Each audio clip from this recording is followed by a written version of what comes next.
Yes. Here we go. Okay, I think I'm live. I think I'm live, probably. Maybe. Like how I was testing if things worked. With the... I added bot things.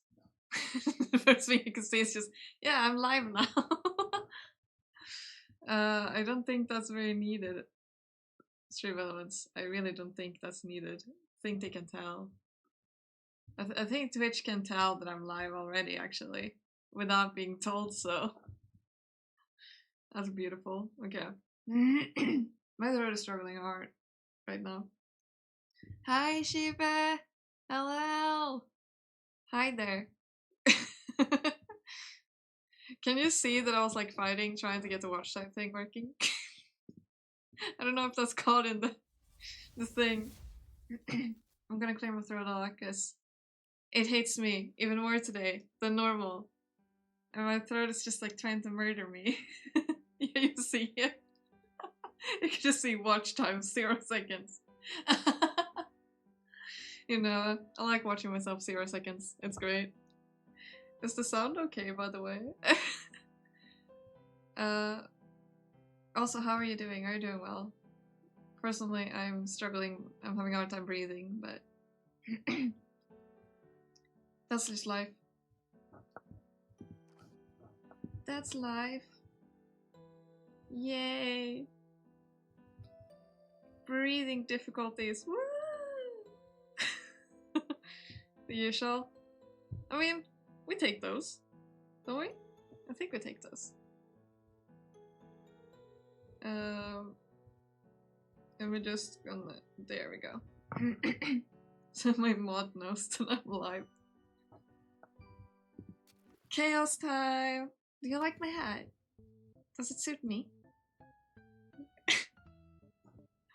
I just remember that when I was playing this last time, I was falling asleep and I have no idea what was going on. Yeah, okay, remember, I looked around at all of these things.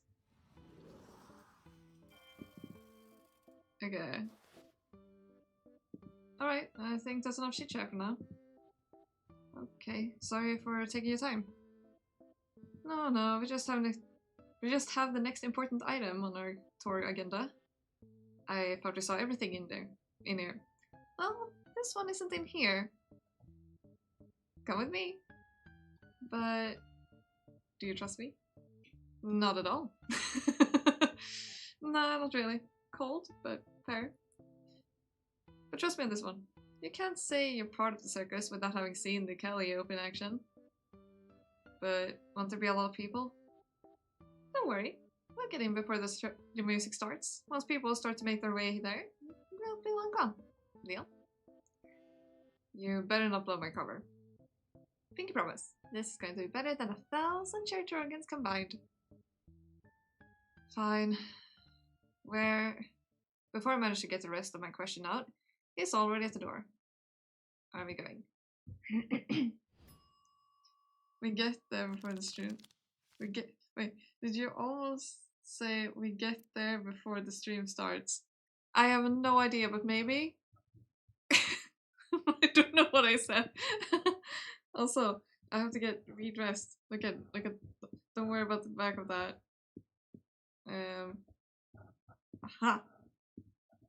It's a mess that. Ah! Don't mind me. I mess things up. I do that all the time. This is normal here. This is normal. I mean, I didn't say anything. This is hurting. I'm ripping up my ears. There we go. Do I look good? My shoulders are huge again. Very wide. Super wide shoulders. It feels like my throat is bleeding. I can understand it fairly okay. I suck at speaking though, because I keep forgetting, like, if I'm trying to translate from English to Japanese, my brain will not remember the words, but if it's all the way around, then it usually works fine.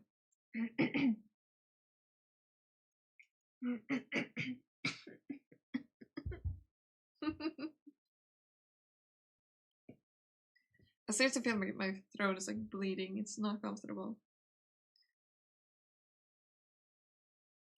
Oh, ow. Also, yeah, I don't know if I said we get there before the stream starts. When did I say it exactly? Because maybe for that I can figure out if that's what I almost said. I say a lot without thinking. Like a lot. Way too much.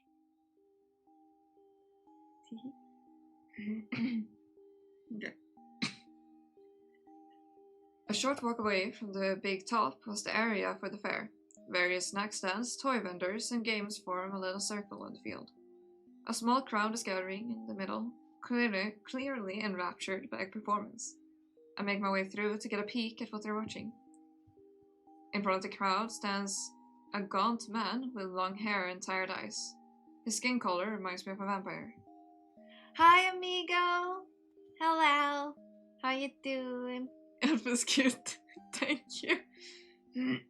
I have very wide shoulders right now. Okay, and my throat needs to stop. This is so bad. It's hurting so bad.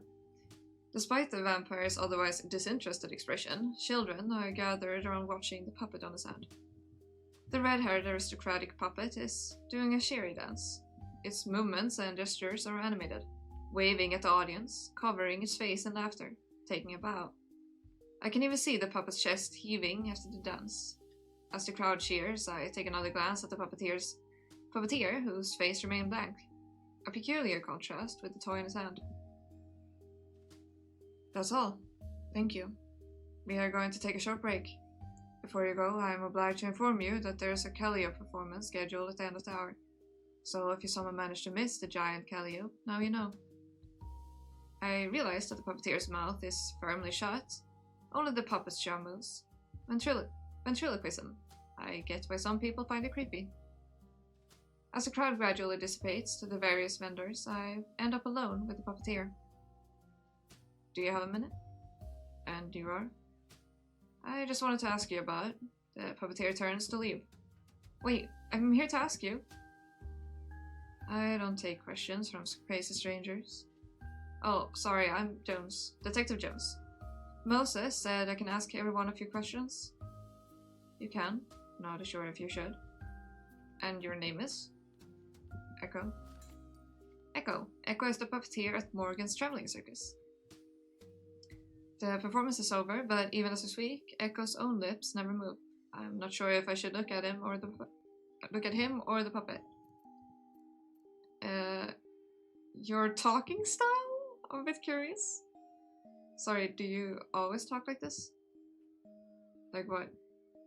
I mean, do you have to talk through this thing?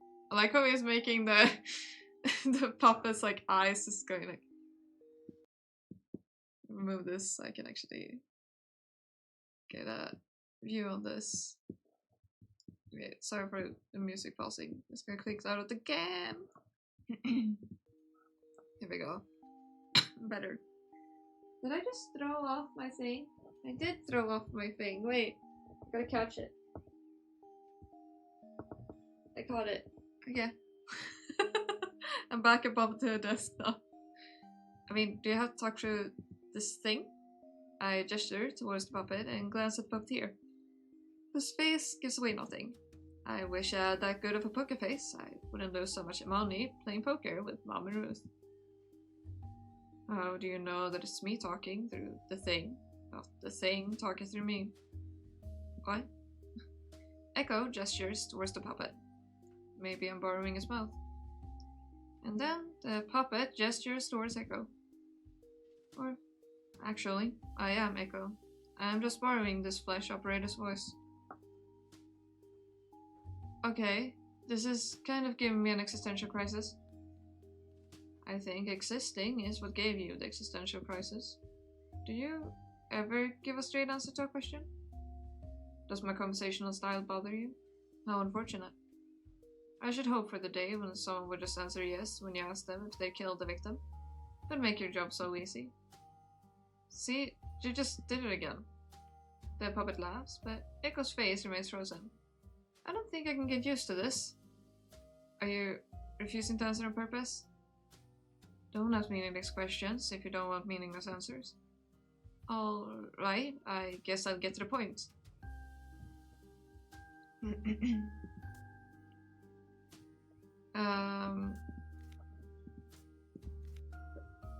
Do. How did I don't remember who found out about, like, who was at the crime scene of it. I don't know if he even told us. Had was killed sometime between 5 and 7. 4 9. So that's what he was doing then. Where were you the night of the murder? I was walking around. Walking around? Like taking a stroll? Wasn't it raining outside? Perhaps I like walking in the rain. Is that a crime? Fine. Go on. Was there anyone else with you? Let me see with the time. No, I don't have an alibi. I was alone outside. And then I wandered into the damn tent. I saw her tied onto the board, already dead. Were you the first one to find her? Can't say for sure if I'm the first one, but I was the first to tell the others. Maybe someone else saw her and decided to pretend they didn't. With how many questions I anticipate you're about to ask me, I'm beginning to think maybe I should have done the same. What happened after you found her? I checked her pulse and then I knew. I knew Moses wasn't going to get back in time, so I had to do something. So you told the other performers what was going on? I only talked to a few people. Can you tell me a bit about who you talked to and what they were doing at the time? Would you also like me to tell you who eats what for breakfast, lunch and dinner? Just tell me, who did you see after you found Hattie? I saw Alice, Aideen and Chip. Alice? Who's Alice? She's the mechanic. I went to find her first so she could put a sign out to stop anyone else from entering the tent. What was she doing when you found her? I remember she was taking a nap in the stables. A nap? At 7 p.m? Yes, it was arrival day and she was up before sunrise setting up. She usually takes a nap after we finish unloading, and the stable back room was the only place that had a free bed ready. Was there anyone else there with her? I didn't see anyone else, but I wasn't exactly scouting the place. It was dark, and I just seen my colleague's corpse. Aideen. After I got Alice to the close the tent, I went to find Aideen at her tent. My god, Aideen at her. Was it trailer or tent? I don't remember. Wait, Aideen? She's the fire performer. She's close with Hattie. What was she doing when you found her? She was just in a trailer with Jan, her little sister. I knocked on the door and told her what happened. It said what had happened, right? Nope, told her what happened. So, Jan was in the room with her? Yes, that's what I just said. I'm like, what this good dude is just like, I'm telling you, so why are you even asking me again? This whole thing is going to go much slower than it already is if you insist on not paying attention and make me repeat myself. Sorry, go on. And I told AD what happened. She went back inside to talk to Jan, and then she insisted on seeing Hattie. Shep? Who's Shep? A clown. That's not very nice. This guy is not the smartest detective in the world, is he? Oh. Okay, good. Okay. I thought it was serious. Just joking. The circus clown, right? I got it. Why did you go find Shep? I didn't. You asked who I saw? I saw him when I was on my way to the stables to find Alice. What was he doing? I don't know. I was in a hurry, going down the main road onto the stables, but I saw him near the train, probably coming back from somewhere. You saw him near the train when you were on the main road? That's quite far, and it was dark too, right? How did you know it was him? He was wearing this gaudy cowboy hat.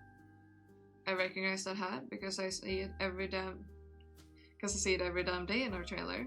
There are only a few of us that live there, and no one else would wear something like that. So we didn't see shit exactly, just his hat. What happened then? So, what happened after you informed them both? Alice closed off the tent. None of us touched anything in there afterward. Aideen went to tell the others what happened. We waited until Moses was back, and he decided to call the cops. The rest you probably already know. Echo statement. Echo was walking alone on Monday night when he found Hattie's body at 7 p.m. I got a yacht. He went to the stable back room to find Alice to close down the crime scene. On his way there, he saw Ship walking to the train cars, wearing his gaudy cowboy hat. Afterward, he went to inform Aideen, who was in the trailer with her sister Jan.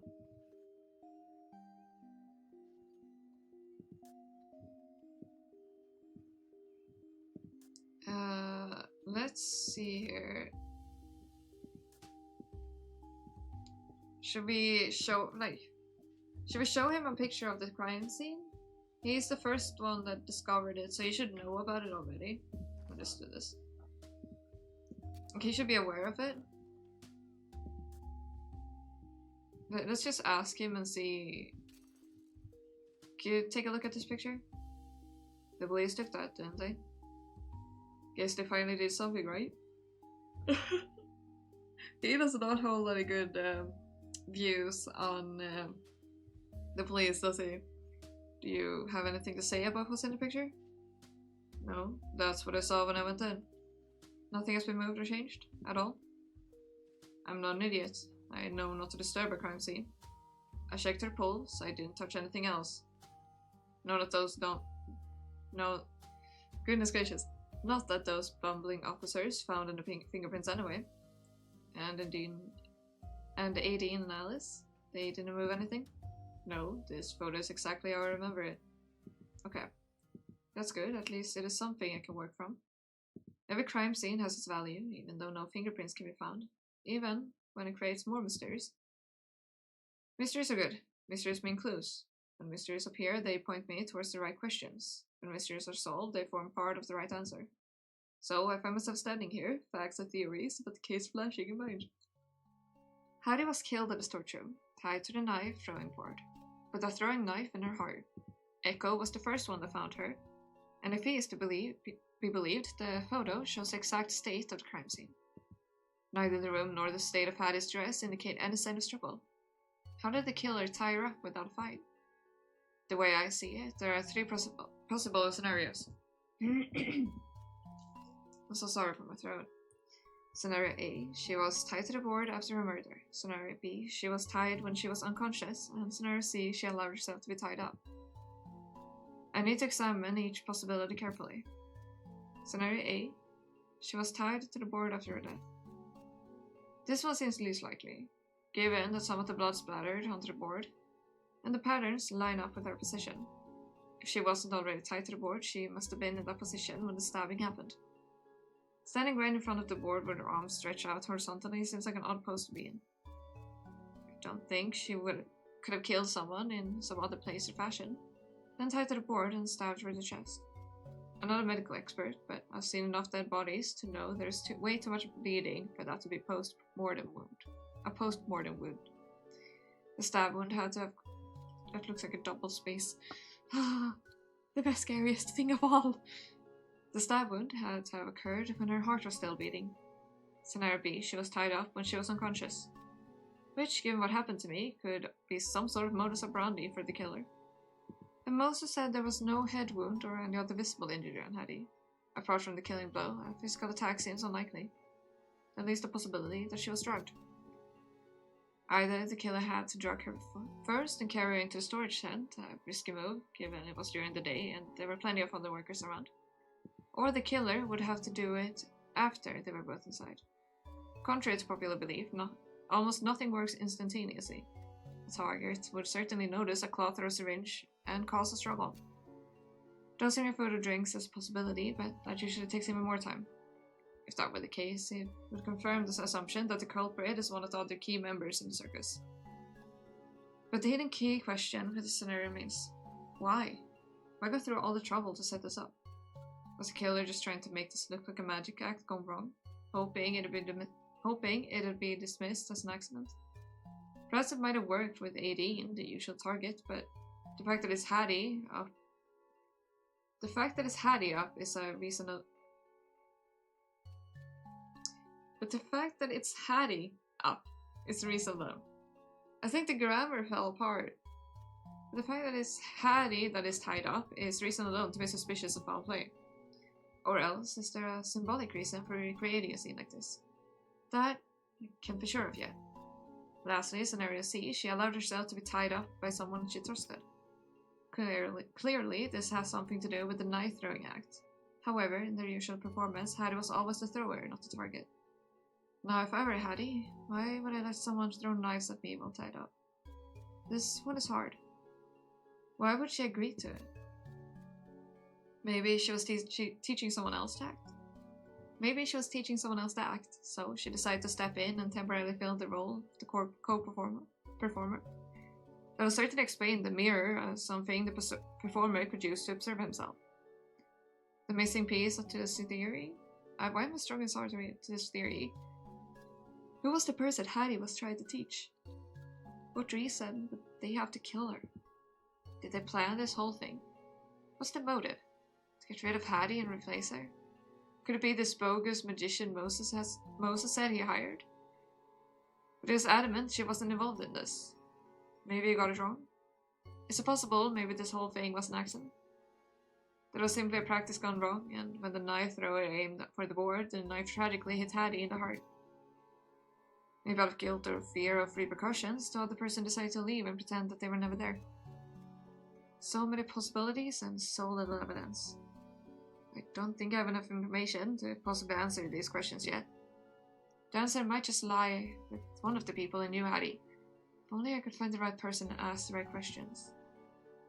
You've been talking to yourself for the past 10 minutes. Shit, I forgot all about Echo. Forgot I was here. No, not at all. Do you have anything more to add? No. Okay, alright. Thanks for the answer.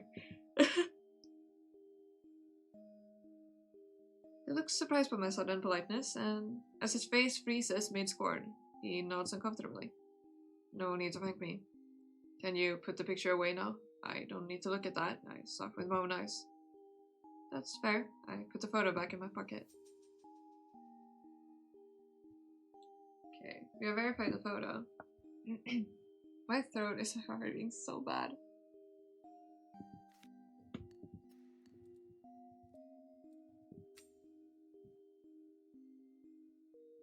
They have all kinds of flavors: salted, butter, caramel. I haven't had popcorn in a decade. The last time I had any, they just started rationing sugar. But with the enticing smell of corn and butter floating in there, suddenly I'm hit with an old craving. Oh. There's balloons flying out in the distance. The steam operator instrument is built into a fancy carriage. It is probably used as a showpiece for people to admire when the circus parades into town. It's the best advertisement for itself. If you picture the window at an odd angle, you can see the big steam pipes installed inside. Kelly performance at 12 PM every day. There's a small sign in the front that says what I just read. Why is it PM anyway? So the order of number goes 11 AM, 12 PM, and then 1 PM? That makes no sense. Americans. All Americans out there. Why are we doing this? Why are we doing PM here? Tell me.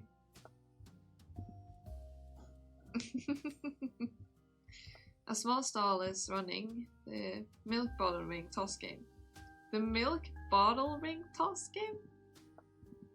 There's some sort of strange pattern on the wooden pole on the side. Looks like someone carved it with a blunt tool. The wood is splintered into chaos. Who could have done this? With what? There's no apparent pattern to the marks. They look like parallel lines with small gaps between them. No, these are bite marks.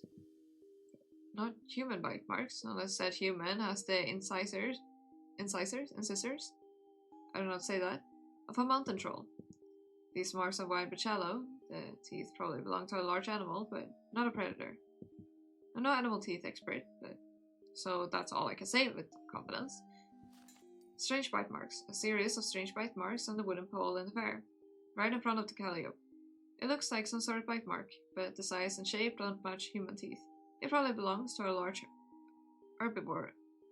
Herbivorous? Herbivore. Herbivorous animal. I don't know. A herbivore. I don't know. I don't word this stuff good.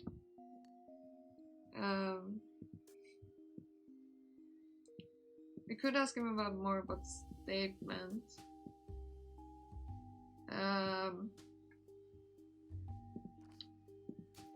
See, let's ask him about the knife throwing act. Are you familiar with the knife throwing act that Hattie performs? Not in particular. Really? Why should I be? I don't care if she parades around the stage with knives or axes or tweezers. Has nothing to do with me. And is it true that no one else in the circus can do knife throwing? Can you? No. Then why would you expect us to be able to? And before you ask, no one in the circus can walk on a wire besides Jan, and no one can eat fire besides Aideen. I get the point, thank you. This guy here is literally my favorite character for sure. Should we? Maybe we should ask him about it. Let's ask him about the bite marks and see if he knows anything.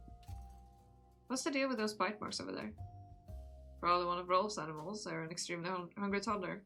Take your pick. Fair. Very fair.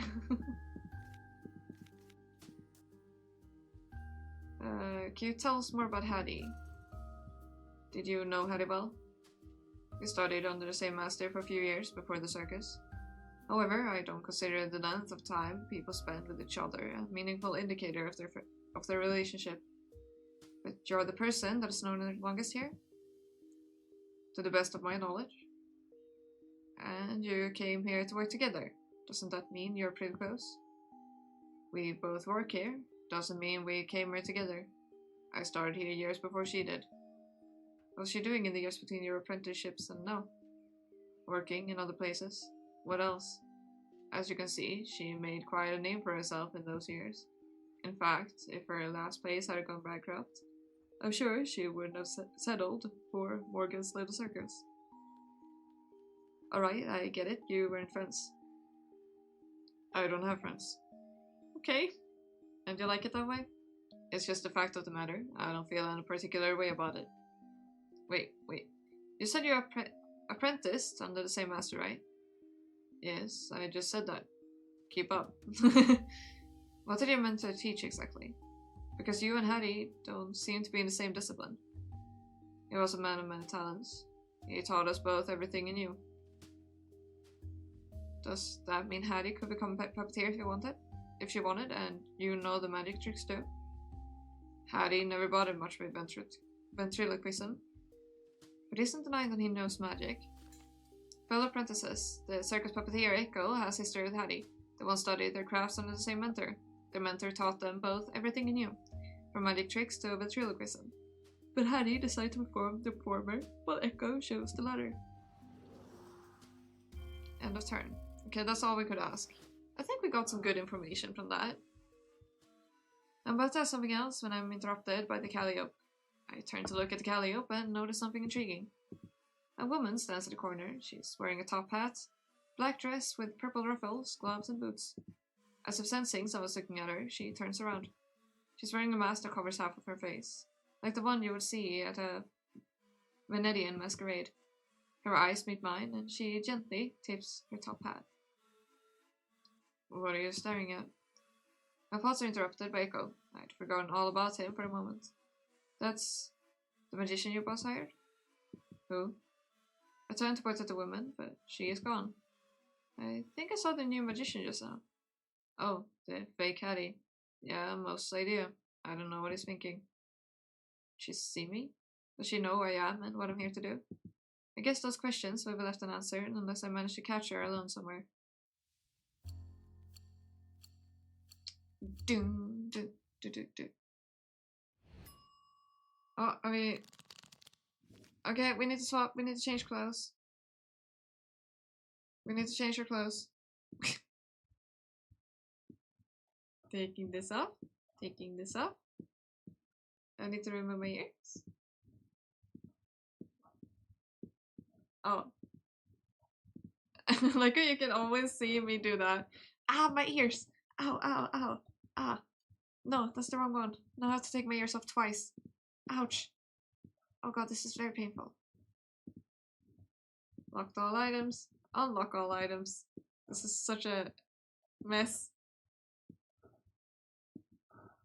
Should we hope I press the right one? Aha! Okay. I'm dressed correctly now. Oh, we have 2 people here now. Okay, so we have a few people we can go to now, if we want to. Okay. I'm kind of curious. I kind of want to go here, but at the same time, seeing these guys being at the same spot, oh, that's very tempting to go to. Oh, I will sit well, gosh darn it. Thank you. Also, hi Seth, how you doing? How you doing? We're going backstage. I can't help it. I wanna talk with the because now we get to see how these 2 will interact. I make my way back to the backstage tent. Alice said she'd be gone for an hour, so she's probably back here too. But when I walk in, the first person I see is a stranger. A beautiful woman is sitting right in the middle of the room, in front of one of the lit up mirrors. I guess she's the one that breathes fire. The breathes fire? What? Eats fire. Just woke up from a long nap. How long is a long nap exactly? And also, did you get a good nap? Dapper hat. I know, right? We had to fit in on we had to like match the theme. So I have to swap between this and the detective one, but I always need to rip off my ears at the same time and it hurts a lot. It's a painful thing to do. 1 or 2 hours. That's a little bit of a little short nap, I'd say. I guess a super short nap is like a half hour, 20 minutes, I think.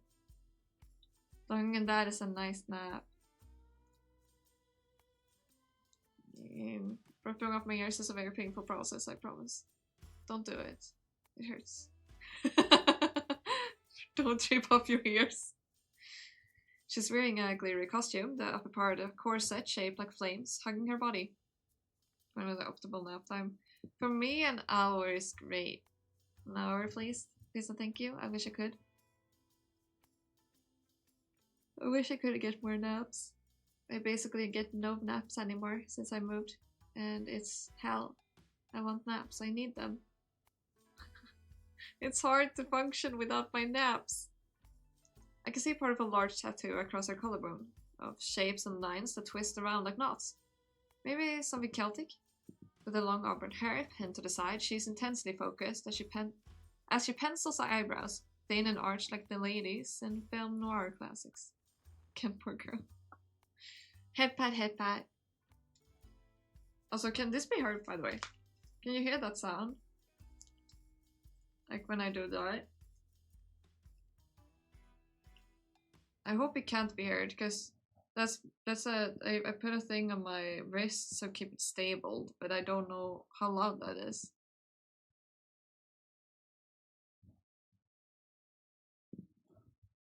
I hope it's not too loud, at least.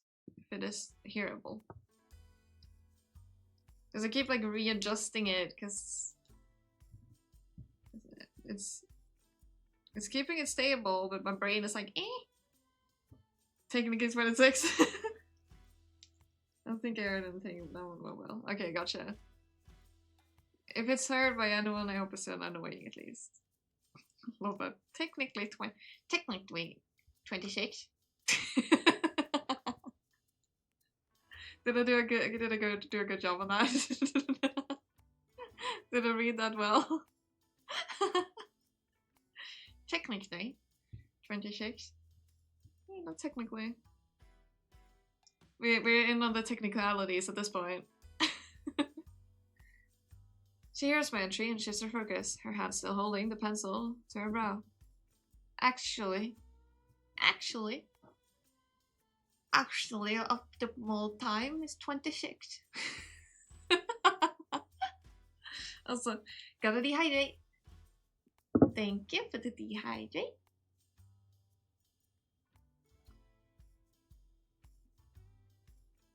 Oh god, my throat is so happy because of that. Thank you. Oh gosh. Redeem dehydrate? Yes! Do you like it? It's to make sure I dehydrate properly. Because I forget. Anything, I am a god. You're a god indeed. I take a sip of my drink. That's how I dehydrate.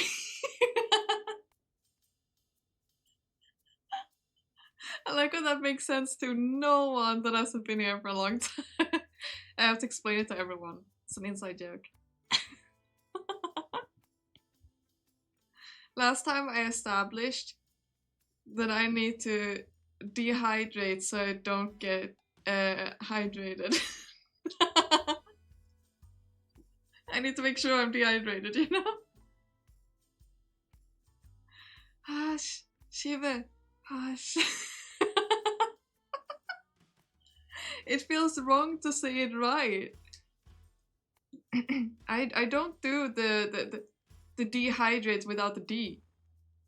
You have to dehydrate. The first part of that is important.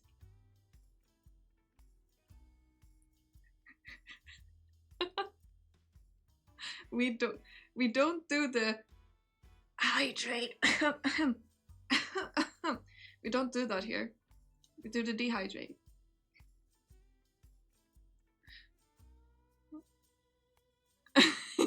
Yes. Yes. The funny thing is, I always end up like quite dehydrated. So it's very good having a dehydrate redeem to make sure I get dehydrated. It's very good. It helps.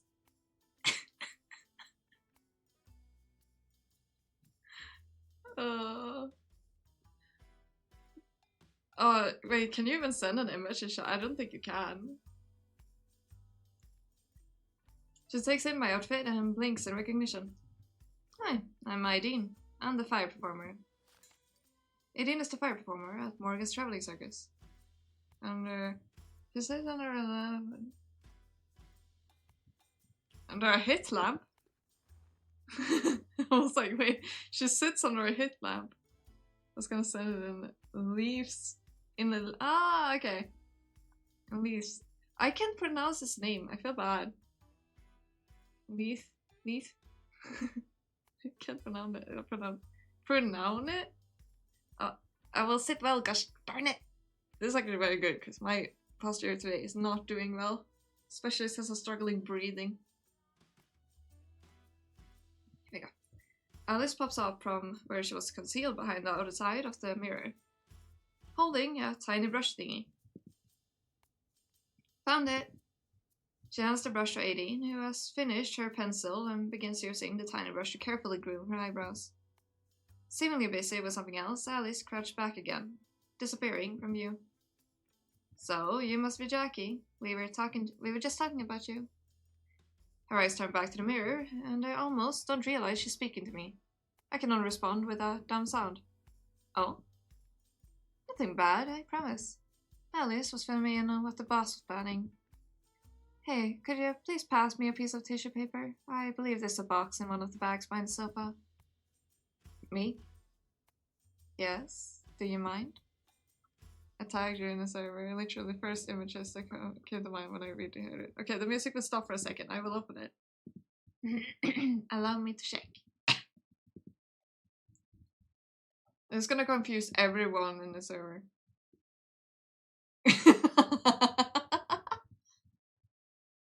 Oh, that's great.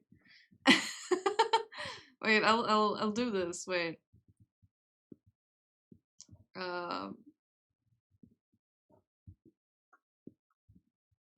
I shall do it like this. I will unhide the my screen specifically so I can show that on stream. Okay. Be prepared. Prepare yourself.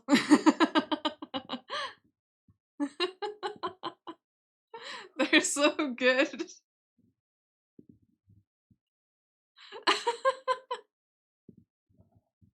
Oh, they're gorgeous. I love it. They're so pretty.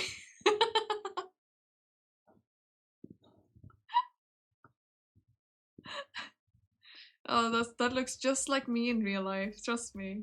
Definitely I look like that. They're gorgeous.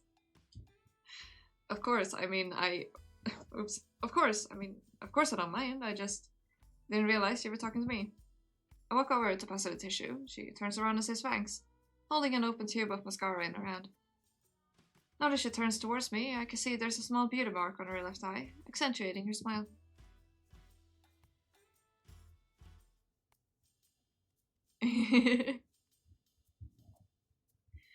Now that she's turned toward me, I can see there's a small beauty mark on her left eye, accentuating her smile. Okay, she said it twice. What?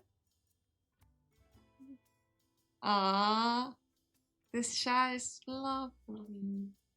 I like what is happening in the chat. Compliments. I like those. We like complimenting each other here. Yay for compliments. Kindness. Thanks. She carefully wipes the mascara onto the tissue before using it on her eyelashes. She notices my confusion. It's a little trick to make sure the mascara is not too thick. Read it in a magazine somewhere and it works like a charm. You should try it sometime. And I have one for lips too. Here, look, instead of using lipstick, I like to use a lip rug with small brushes. Aren't the edges much clearer this way? Oh, sorry. Look at me lecturing you. Forgive me. I didn't even ask why you were here. Did you need Alice's help or something? Actually, I was looking for you. Sif is not first! Oh my god! Let's go!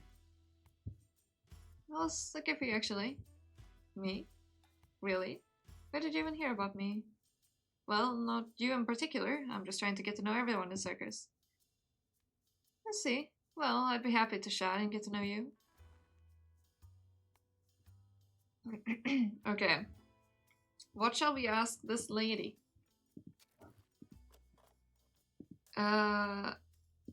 Irreplaceable. Let's ask her about herself first. Get to know her.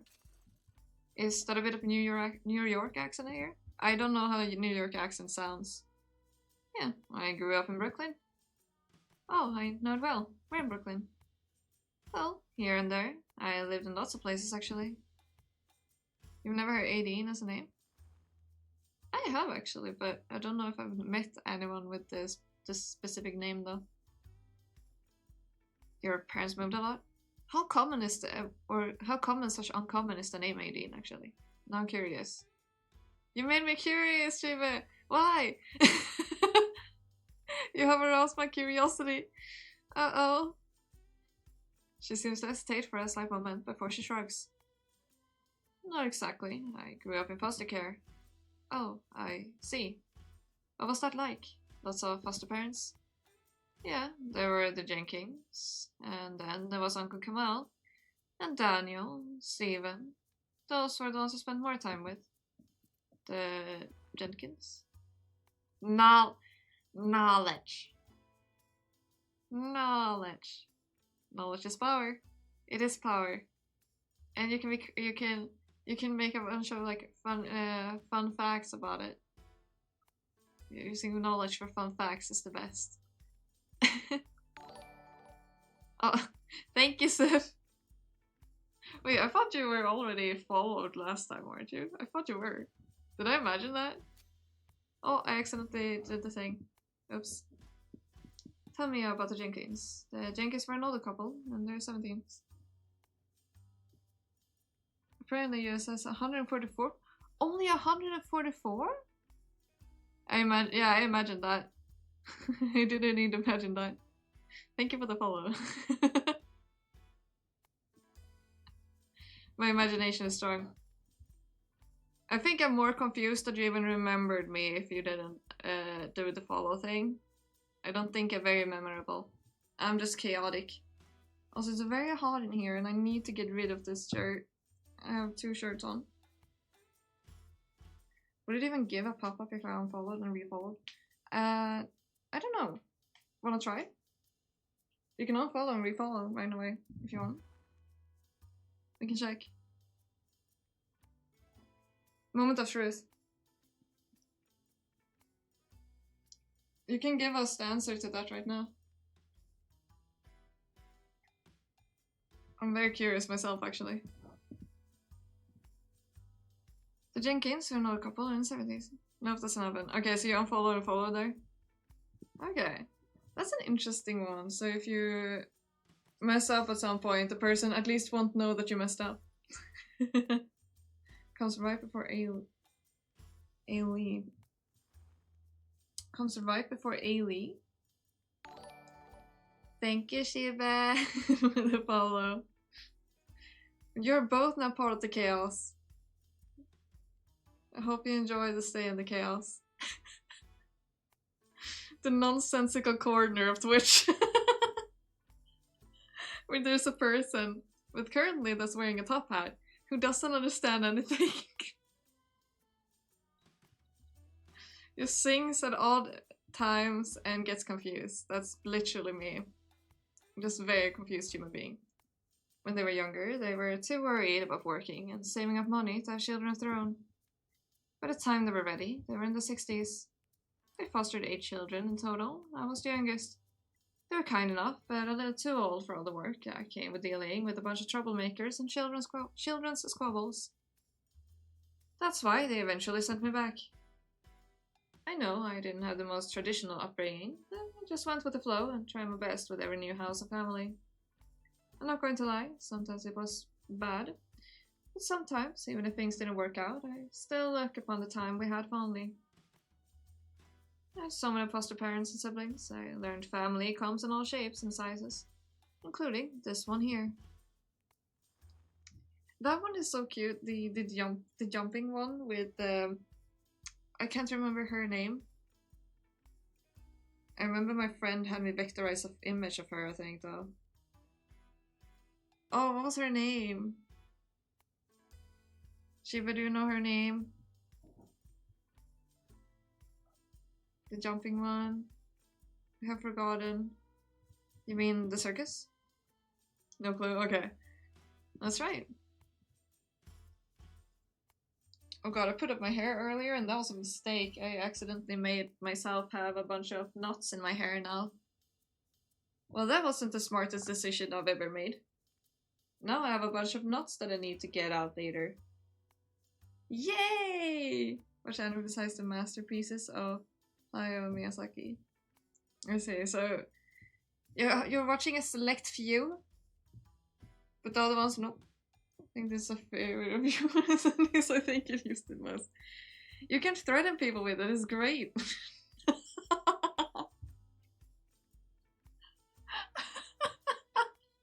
I don't know if that was a normal statement. Ghibli supremacy. Ghibli movies are good. What is your favorite Ghibli movie? Have you watched any Ghibli movies, Sif? Okay, let's ask about Hattie. What did you know about Hattie? How well did you know Hattie? How well? She repeats the question breathlessly. She looks incredulous, or perhaps indignant. Yes, you knew her, right? Put the money in the bag. FBI, open up, I need your money. Like, the FBI is trying to steal my money now. Run! FBI, open up, where's your money? Put it in my hands now. All of it. I need it in cash. Straight away, I went to a concert of a 3-person ensemble recently where they played the most famous songs from the anime. It was so nice. Oh, that sounds lovely. Is there any video of that online? That sounds really lovely. Yes, you know her. You were right. Yeah, I knew Hattie, of course. We performed the night together, and were best friends. Before Hattie's death, AD and Hattie were very close friends. They were also partners in an act that they performed together. It's so sad her best friend was literally murdered. I feel so bad for her. Okay, let's ask her about this best friendship that they have. Okay, now that I have these like knots in my hair, I can't like not just try and get them like loose. It's hurting like hell. You said you're best friends with Hattie? Gosh, saying that makes me sound like a 13-year-old schoolgirl. But I don't know how else to put it. We weren't the kind of girls who would hold each other's hands and go running through the neighborhood declaring their best friend status. Hell, we never were. I moved around a lot growing up. Hattie did too. Do not worry about it. Gotcha. It's been a while since I watched some. I don't even think I watched it all. At least I only remember Princess Mononoke straight away. I remember Princess Mononoke, Ariadne, as well as... Oh god, what's the name of that one? It's one of my... It's my probably most favorite. Why did I forget my favorite out of the movies? Why did I forget the name of that one? I think I know the Swedish name for it, maybe. Wait, let me check it. We need to know. This is important. Stop. I'm like, this is important stuff. I need to remember the name of this, otherwise I will go insane.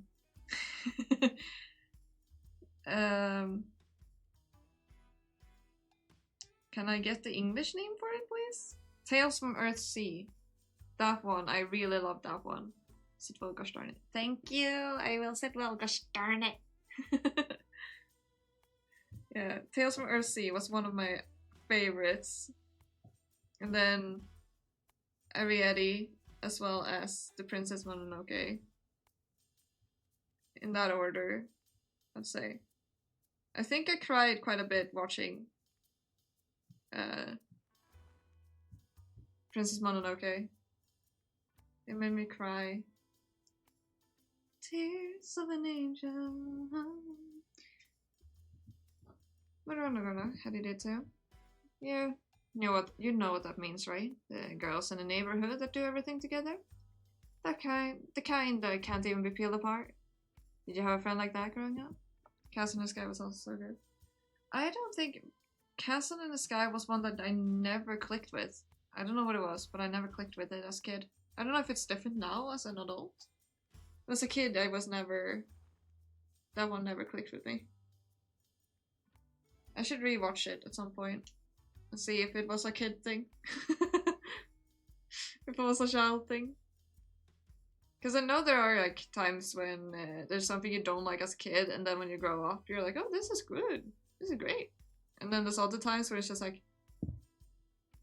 I love this. Then you grow up, I hate this. What was I thinking? Childhood is an childhood? Ah yes, childhood is an interesting time. Childhood.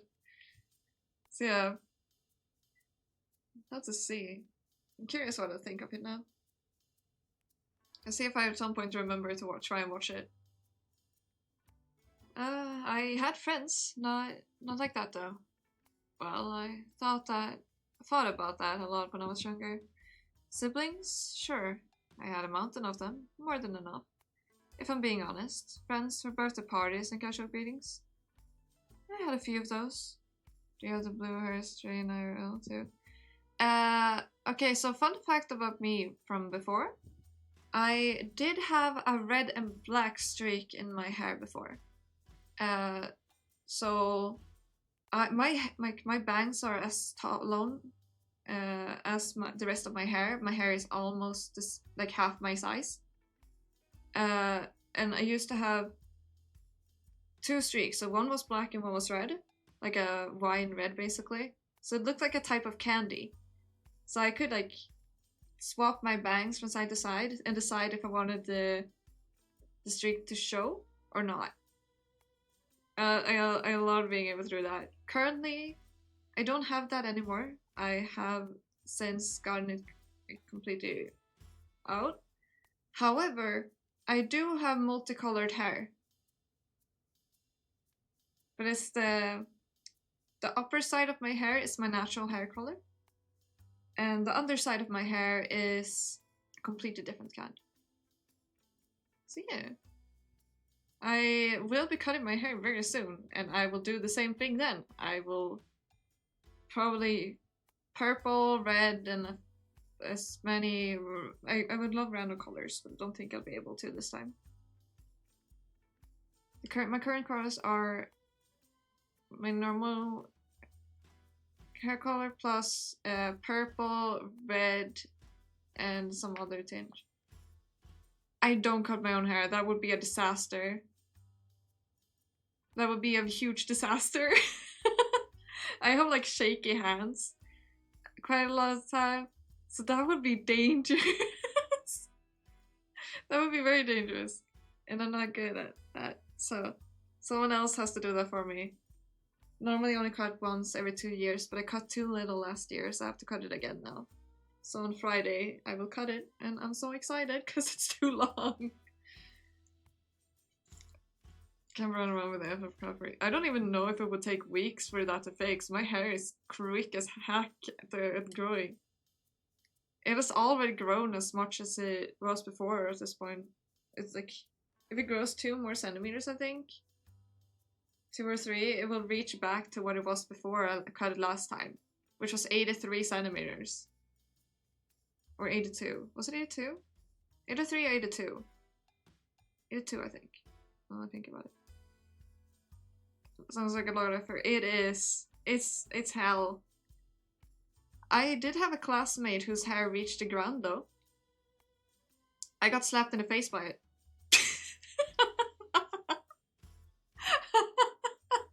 Random fun fact of my time in school. Yeah, it wasn't comfortable. What do you put it when you sleep? If I'm lucky, I might manage to put it into braids myself, depending on how my wrists are doing that day. Because my HSD makes my body struggle a lot. If I'm lucky, someone might be able to help me put it up. Otherwise, I will just be struggling with it. Like wrestle against it, like it's a demon. I have to like basically grab hold of it, move it above the whole pillow, and be like, you stay put and you don't move. You just remain right there. Don't get him away when I'm sleeping. Don't you dare.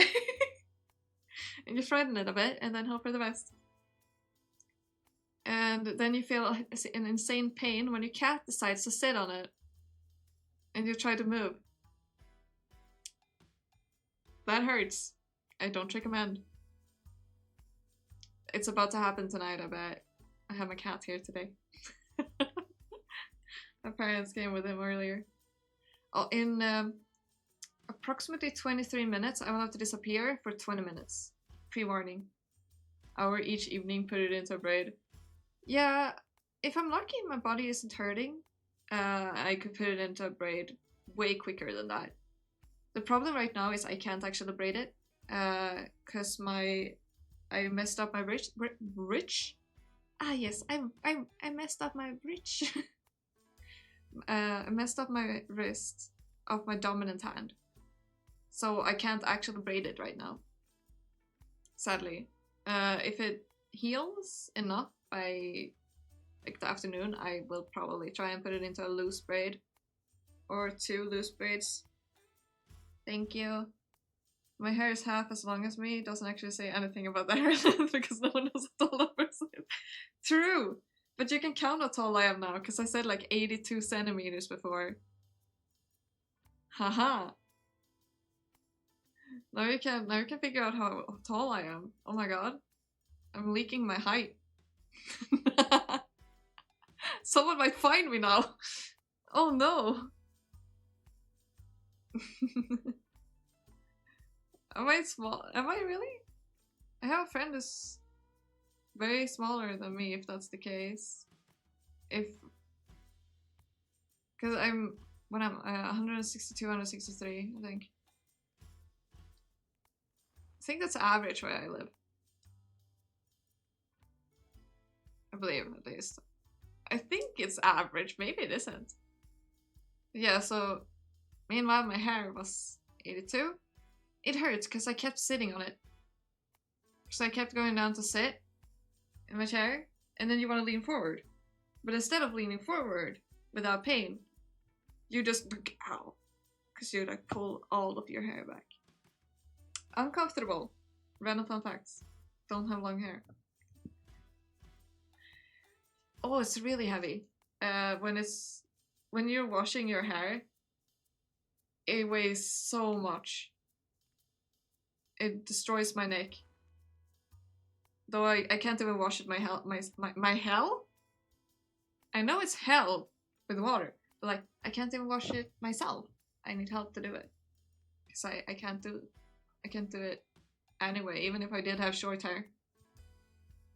Chico though, like my hair looks just completely messed up after one breeze. Yeah. In front of your face and wear somewhere. I can actually wear my hair as a scarf if I want to.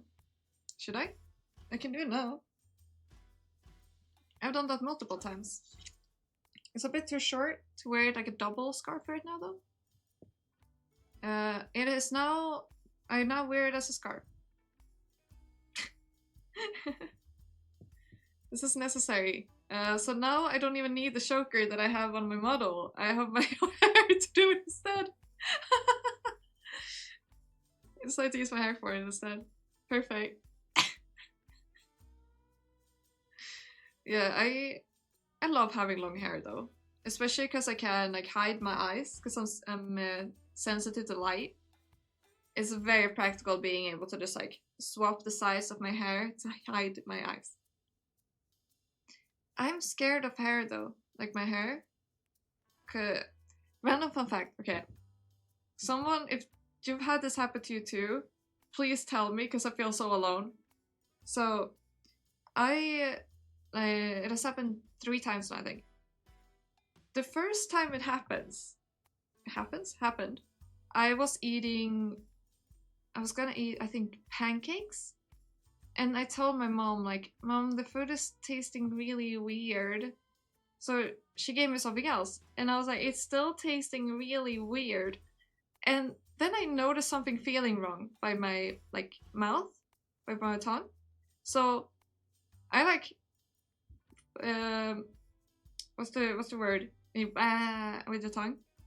And I just see this hair strand, right? Poking right through, like up from my tongue, going in like a hook kind of position. And my brain just went,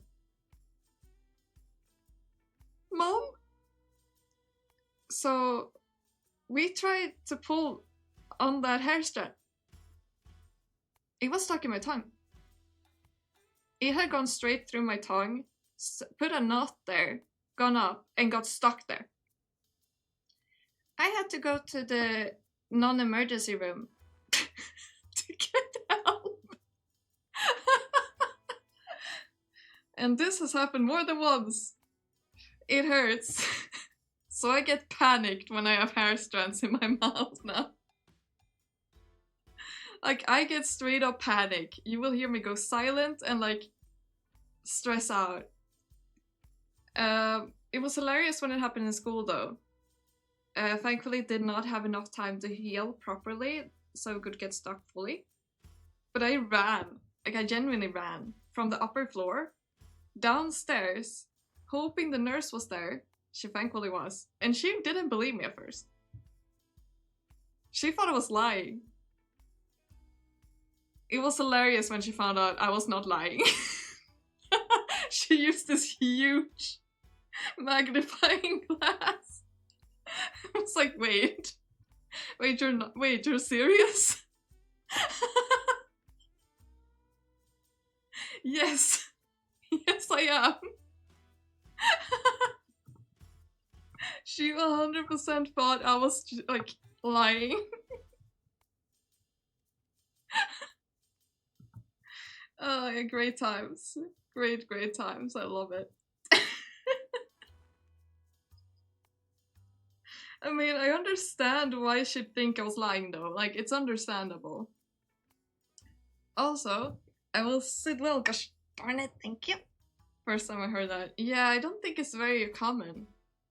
The people I've asked have not been through it before, so I'm curious if I will ever find someone that has been through it. Because I've been through it multiple times. Which makes it even more of a, what? Like, what are those if it happened the first time? And let alone a second time. Or a third time. Like, hello world? Like, hello? What are those, please? These count for me? But I never had a best friend like that. Like, now I go straight back to reading. What are those odds? If you had changed that to a different letter, I would have read it as hello, which is hello. Fight for Super Earth? Okay. I hope you win for Super Earth.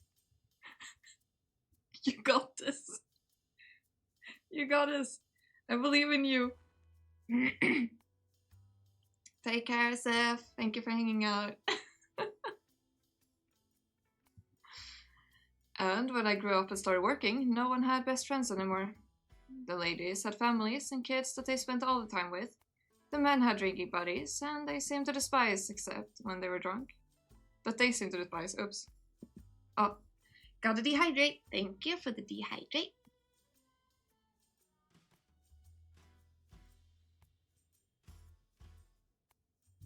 Thank you. Yeah, have fun. Thank you for hanging out. Take care, Seth.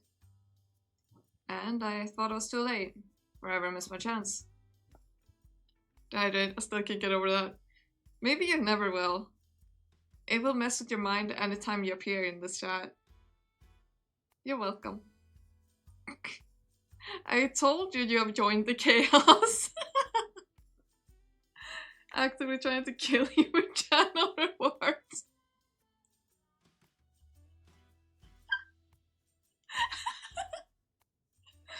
You know, I just want you dead, you know? Every person in my chat just wants me dead. I mean, understandable. I'm very annoying. I understand them. If that is the case, I get it. But then came the circus, and Hattie. Life here isn't like normal life. You ride on elephants and sleep on trains, eat with 100 people and perform in front of 1,000. It's not what I thought my life would ever be. But Hattie and I, we do normal friend things. Play cards, share snacks, talk about books and magazines, go to town, watch movies. It's just what I thought I never would get, you know? But now, oh, I feel bad for her. No, she's dead. She didn't need to finish that sentence. Not quietly. Poor girl. Poor girl. Like, losing your best friend must hurt so bad. Like, that must feel like the same as losing a family member. Losing them. Or a pet. We all know how much it hurts losing a pet. Alice has had his position as the star magician of Morgan's Charlie Circus is irreplaceable, and that she doesn't think anyone else can take it place. She insists Hattie would agree with her. Do you think Hattie was irreplaceable? What do you mean? Well, it's been suggested to me that no one could possibly take her place in the circus. She was exceptionally talented, of course, and everyone's irreplaceable in one way or another. But I'm not sure what's the point. She's gone. Irreplaceable or not, we'll have to find a way to move forward without her. From her stories, it's clear that she's all too used to move forward, or in another sense being left behind. The words would sound callous if I didn't know what sort of relationship they had. Okay. Let's ask about the situation in the circus. I heard there are a lot of rumors going around about Hetty. Have you noticed? Pretty difficult not to. With all this stuff going around, we still have shows to do every day. I have to do shows every day and pretend like nothing's wrong. It's been hard. It's hard to know what to say when people approach me after shows and ask what happened to Hetty. It's hard to keep up a happy front. It's hard to fill all the missing performances time slots, including the big show. It's hard to not know what really happened ourselves. It's hard to try to stave off the feeling of doubt and suspicion towards people who I considered my friends, my family. It's hard to miss her privately while the whole world is still asking questions very publicly. I understand. Hopefully this will die down soon and you will be able to put it behind you. She shakes her head. How can we, if we don't even know the truth? People might move on to another hot topic, but in the absence of truth, there will always be rumors. I know saying this will never be enough, but don't lose hope yet. There's still some time left. Perhaps the truth will arrive. I feel so bad for her. Oh, this poor girl. Better late than never, as they say. I can't even imagine what she's going through.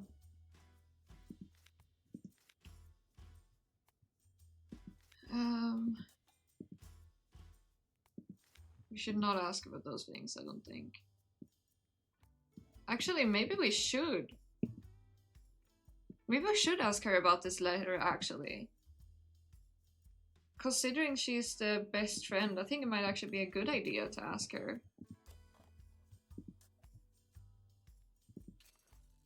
Oh, dang it. No, this would reveal everything to the potential killer. They're all suspects for now. Have to be a little more sure before showing this to anyone else in the circus. Oh, dang it. They won't allow me. The switcheroo. Okay, let's ask about her opinion on this then. What do you think about this plan of me pretending to be Hattie? Do you think it will work? She smiled, tapping her cigarette lightly to dust off her ashes. Well, that depends, doesn't it? You wear the costume well, but that's only one small part of what they are looking for. They know Hattie as a great magician first. The way she walks and talks is only secondary. To convince anyone, you need to put up a stellar performance tonight.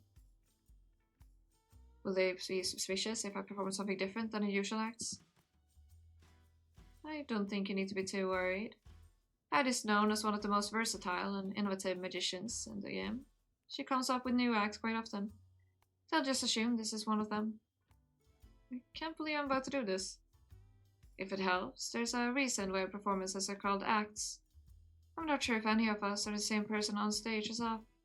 I'm sure Hattie wouldn't disapprove. As long as you don't mess up the act and her reputation, of course. I grimace.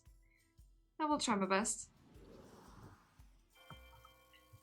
I remembered something I forgot to do. Why did I say it like that? Wait, literally, why did I say it like that? What was with that? I forgot to do. Wait, can I do this real quick? But I have to go for a little bit for 10 minutes. Okay, we're doing it real quick. There, and then boom, boom, boom, boom, boom, boom.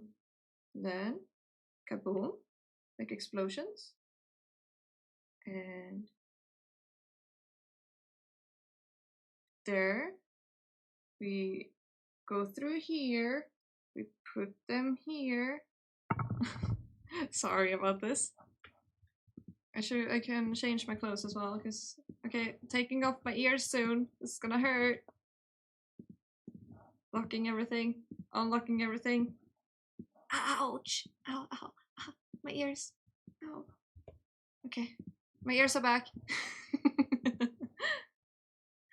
They have returned to me.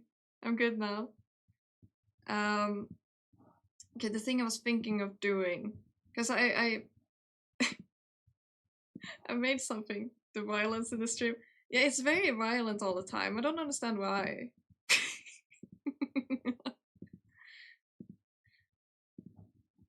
I have not figured out why it's always so violent. What do you think could be the cause?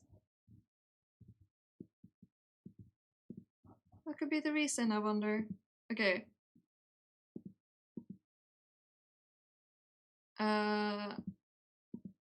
No. Why did I say that and sound very confused? Let me do it. Will it let me? Hello? PC? No? My PC hates me. Ear removal, dehydration. Yeah. It's great here, don't you think? Wanna see something funny? I did something.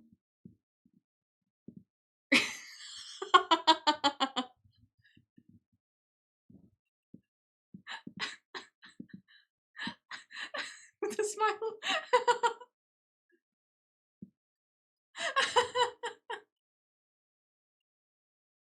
You dehydrated yet? I'm usually in this corner, hence why I didn't think of the smiley position.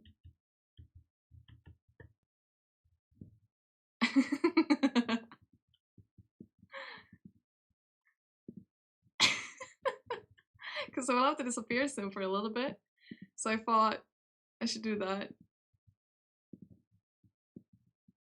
Okay, for some reason I managed to hide the game, that's why I did that, okay. Right, I forgot. Oh, I'm so easily entertained.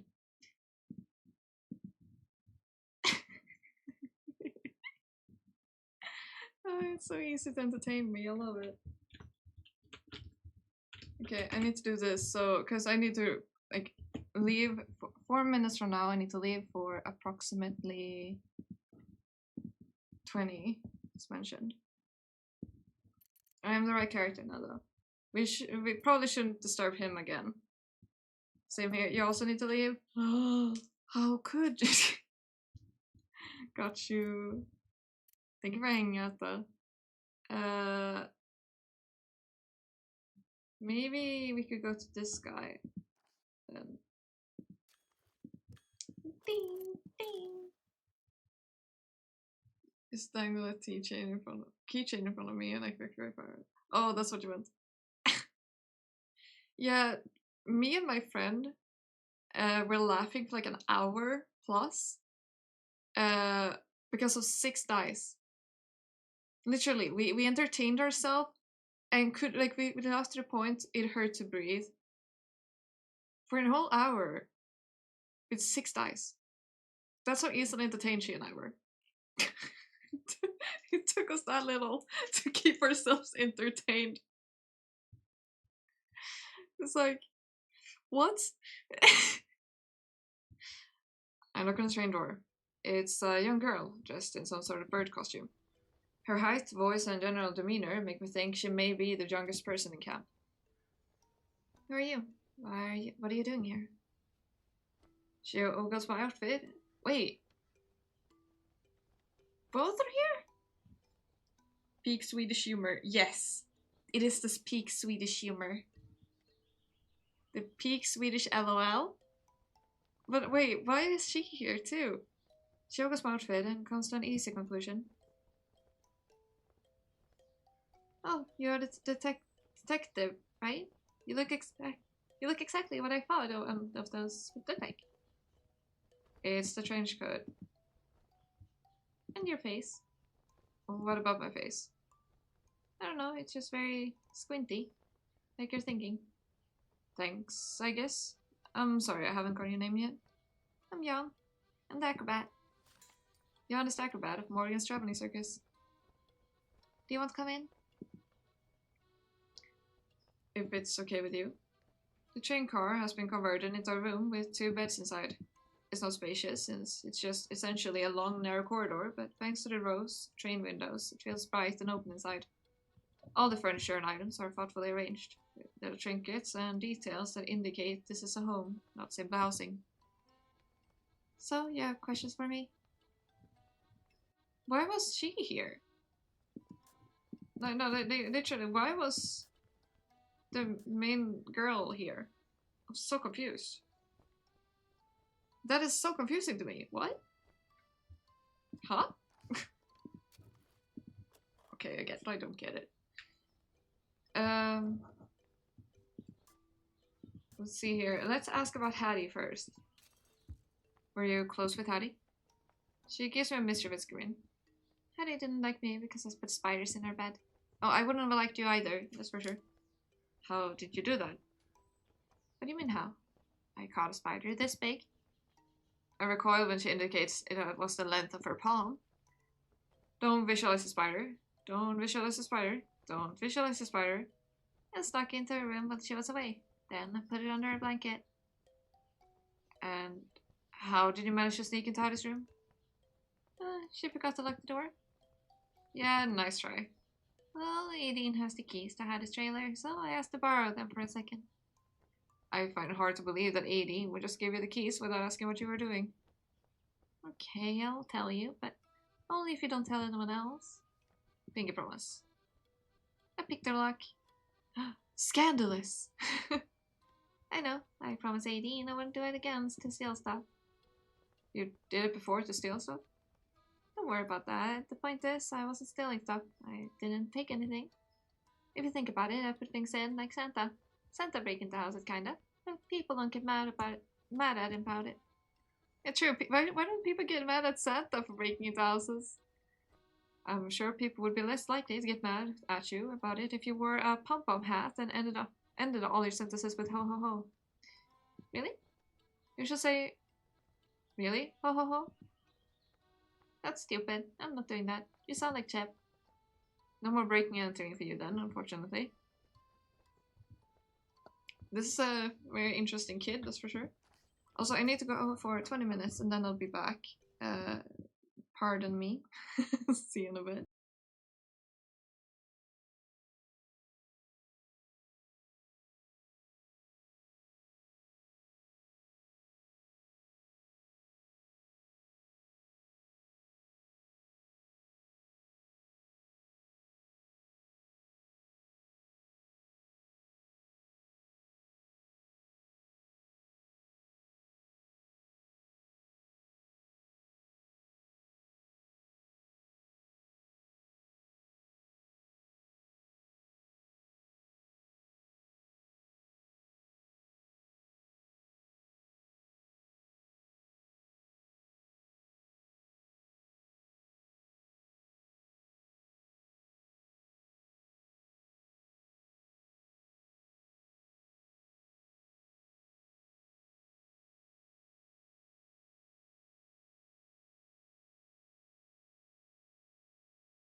Timing of my return.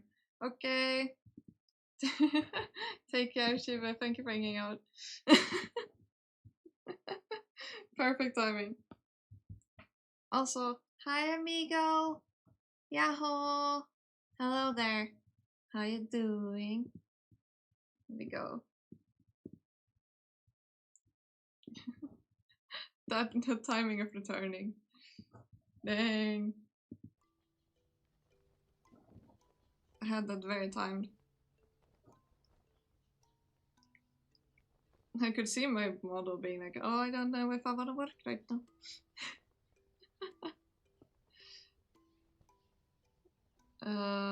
Okay, let's continue here. Okay. Yeah, we were talking about her stealing. I know who we want to ask about. We want to ask him about that. Echo statement, fellow apprentices, time of death. Let's ask her about the time of death. Where were you the night of the murder? Where were you the night the murder happened? Is that when Hattie died? Is that when Hattie died? Yes. Would you please answer the question? When else would that be? I was with Aideen in our trailer. The whole time? Yeah, it was raining. There was nothing else to do anyway. What were you doing? We were listening to the radio we borrowed from Shep. The New England EK was playing. When did you hear about Hattie? We heard knocking a little after 7 p.m. Aideen opened the door and saw Echo. Echo never comes to our trailer. Echo wanted to talk to Aideen alone, so she asked me to stay inside. Jan's statement. On Monday night from 5 until 7 p.m., Jan was with Aideen in the trailer they share. They were listening to the radio until Echo came knocking at 7. When she came back, she was crying, and she told me Hattie's dead. Click the alibi.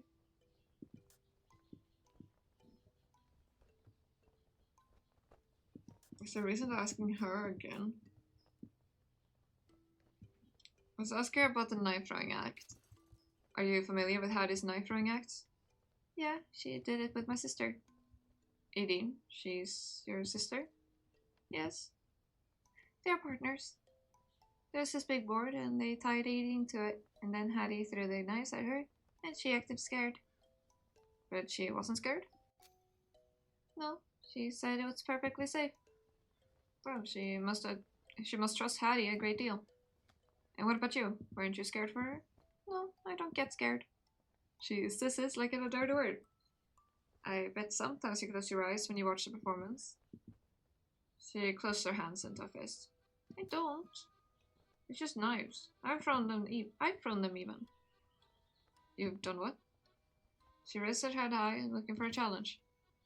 I've tried throwing them. It's harder than it looks. I couldn't get the spin right. One time, the back of the knife hit the board, and it almost flies back, like whoosh, and I had to duck out of the way so fast. Was anyone surprising you? I just went into the tent. No one was looking. Don't tell my sister though. She'd get mad. I feel like I should at least tell someone to put a lock on those things. She smiles impishly. They already do. Oh yeah, she said she lockpicked the cabin. I forgot about that. Okay. We haven't met her sister, so I can't ask about her. Let's see what.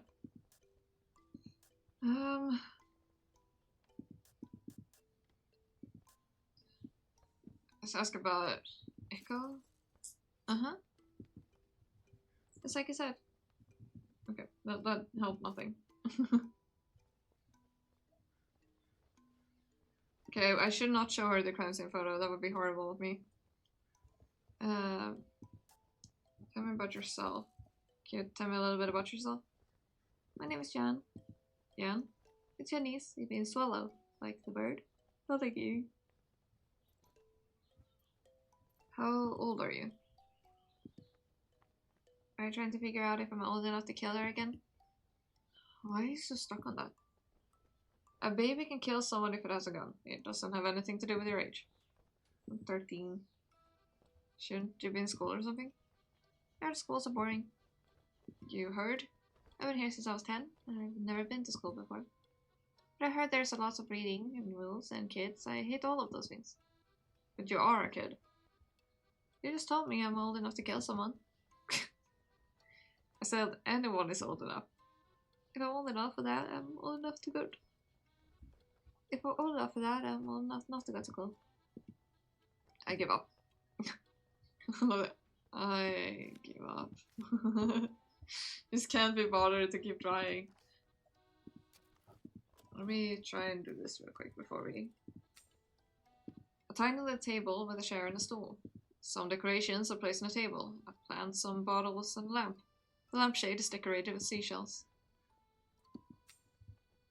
A wooden vanity desk lined with red paint. Various makeup items that I don't recognize are casually arranged next to the mirror.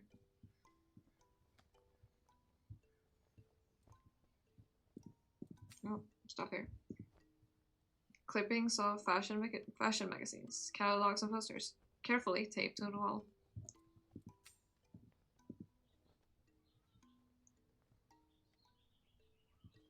A small collection of books behind the bed. From fashion magazines to Frankenstein, from children's books to a history of the suffragette movement, from Jane Austen to A Study in Scarlet. Oh my goodness, they have a Sherlock Holmes book? Hey, let's go! Oh, I made it drink some smoothie.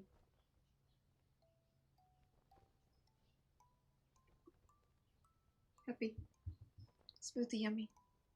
Yummy smoothie! Yay! Oh, it's itching. My leg is itching. Eek. Hey. Okay, there we go. Oh, wait, I thought of something. Wait.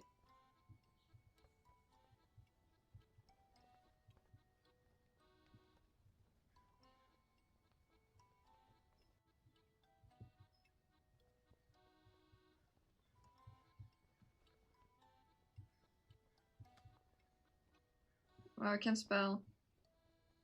I still can't spell.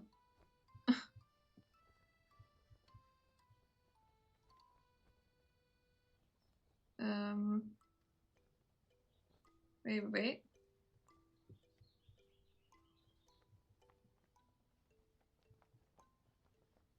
I remembered something, so I'm gonna have to do this real quick.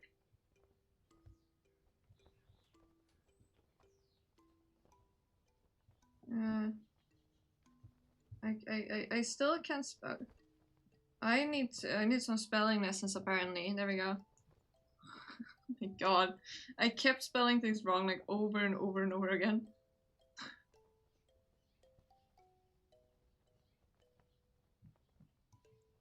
There we go. So I probably need to change the positioning of this, but I think I can hold on for a bit longer. From fashion magazines to Frankenstein. Okay, yeah, I'm starting Scarlet, I remembered. Hi, Savage! Sorry I forgot to write earlier. It completely Yes, it completely slipped my brain. It's a diverse collection. A messily made bed with personal items and mismatched socks scattered around it. Two stuffed animals are huddled together in the corner of the bed. They look well loved. A pile of shoes. Some are worn in, but still well maintained. They are separated into two piles. The bunch on the left are size 7 shoes, most likely worn by an adult woman. There are heels, Oxfords, dress boots, rain boots, and rain boots, the whole catalog. Also, Savage, how you doing? You doing well? The shoes on the right side are closer to size 5, probably for a young kid. There are only a few pairs of ballet flats and a set of rain boots. While the shoes in the pile generally look clean, one pair of shoes carefully placed on the left side catches my attention. They're dirty, It's a pair of white, flat Oxford shoes. They've been wiped down, but mud still clings to the surfaces. Collection of shoes. A collection of shoes found in the trailer shared by Aideen and Jan. The pile has a wide range of size 7 shoes, from heels to rain boots. One pair of Oxford shoes are marked with dried mud spots. Suspicious. Anything else we can look at in here? I don't think so. I think I hovered over everything. Oh, you know what I noticed? It's gonna force us to move now, isn't it? No, we can't ask her. Oh, I really want to load our save file in order to redo that. I didn't realize it would do that to us. Oh, dang. Oh, that's so unlucky. Oh, I'm so curious what she would say if we asked her too about those shoes. Darn it. Okay, well, let me do this. Okay, I'm unlocking everything, removing everything. Time to rip off my ears. Ow! Ow! Ow! Ow! Ow! Ow! It hurts. My ears. I need them. I took the wrong one. Ow. Now I have to rip off my ears again. Jeez. This is not a good day, is it? Here we go. You just see the thing like flashing across the screen over and over again. Please let me choose the right one. There we go. Got the hat on. What's your day? It's going okay. I messed up my wrist. But what about you? How's your day going? I messed up my wrist very nicely in my throat. But like, you know. Oh, we have 2 people here. Right now. Okay. Let's go see here. I'm so sorry we can't ask about those shoes. I'm so curious. This time, when I get to the fortune teller's tent, the sign outside is flipped busy. Oh, is someone inside reading right now? Just I was wondering if I should leave instead. I hear shuffling inside, and Tito's voice comes through. Miss Jackie, is that you? Sorry, the sign said busy, but it's just circus folk here. Feel free to come in if you want. I look around skeptically. How does he even know it's me? Without opening the curtains. But if he could see me before, he'll definitely see me being paranoid now. Perhaps it's best to just go in. Tito sits behind the table facing the door, just like last time. But this time there's someone seated with his back to me. He doesn't have to turn around for me to know it is. With the narrow space inside the tent, I have to duck my head to avoid being poked by his hat. You need to make your Vtube. You do! Please do. Make yourself a Vtube model, please. Yes, please. I'll look for once. It will break. No, I wouldn't. I don't know what you're talking about. It would go great. I'm sure we'd figure something out. So I guess we will need to get you a PC. Hey, I'm Miss Magician. Welcome. Make yourself comfortable. We were just having some fun. Sorry, but there are only 2 chairs here. I'll sit on the ground. You can have my seat. Oh, thank you. He scoots over, half sitting, half kneeling. Now he's about the same height as Tito. He's still sitting on his chair. I feel like an awkward giant in this tent, so I move to sit down. So you 2 are on break? Take a look at the table. The entire cards are not neatly organized. Like when I was doing my reading earlier. They're piled messily on the table. I don't think I would be able to make one. I mean, you don't have to make one from scratch. There are some extremely cheap ones. Like some very cheap ones. Like I was about to say like beginner ones, but basically, that's not the word I was looking for. Like what's the word? Specific ones? Like ones meant for multiple people. The one I'm currently using, for example, is a produced one, if that makes sense. Like it has a set cost that you can buy it for, and customize it color-wise, however you want it to be customized. So there's a ton of people that uses this one. You can buy one of those. There's quite a few. They're not very expensive. I can find some for you that you might like. Yeah, do you mind if we just finish the round we started? Then we can start a new round and you can join us. Sure, but what round? Tito clears his throat and attempts to hide his face behind his oversized hat. Second main characters. I suck at that too. Even though I'm making one, I don't know what I'm doing. Cards. Like poker, but isn't that... I'm realizing we did talk with both of these, like, kind of... Okay, would it be really bad for me if I were to reload this so we can actually talk with someone else? I think I didn't save before in the... Did I not save before in the thing? Would it be very bad if I reload in order to talk with someone new? I'm gonna do that. Because I want to speak with someone else. We already looked at the shoes, right? Yeah, good. I'm not gonna reload before we had the chat with her, so I'm still not gonna be able to... Like, I still ended up messing up. I still can't look at the... I want to ask her about the shoes so bad. Why did I mess up like that? Hi Tiffany, how you doing? We've gotten quite a bit of progress. Okay, I'm not going there because we've already talked to them. We've talked to her, him obviously, so we can go to him or let's talk to Jan as her instead. As our character. I like I'm counting this as our character because I'm counting the detective as someone completely different. For whatever reason.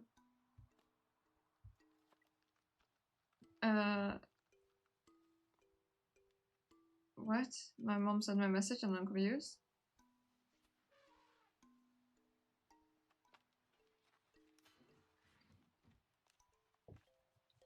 Also, do you mind if I leave for a moment? I need to take the letterbox.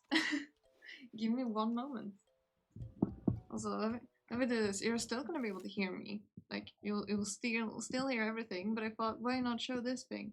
In the meantime, it's gorgeous. It's beautiful.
Keep watching over my brother's soul, and when the sky is filled with fire and smoke, keep careful of the during the songs.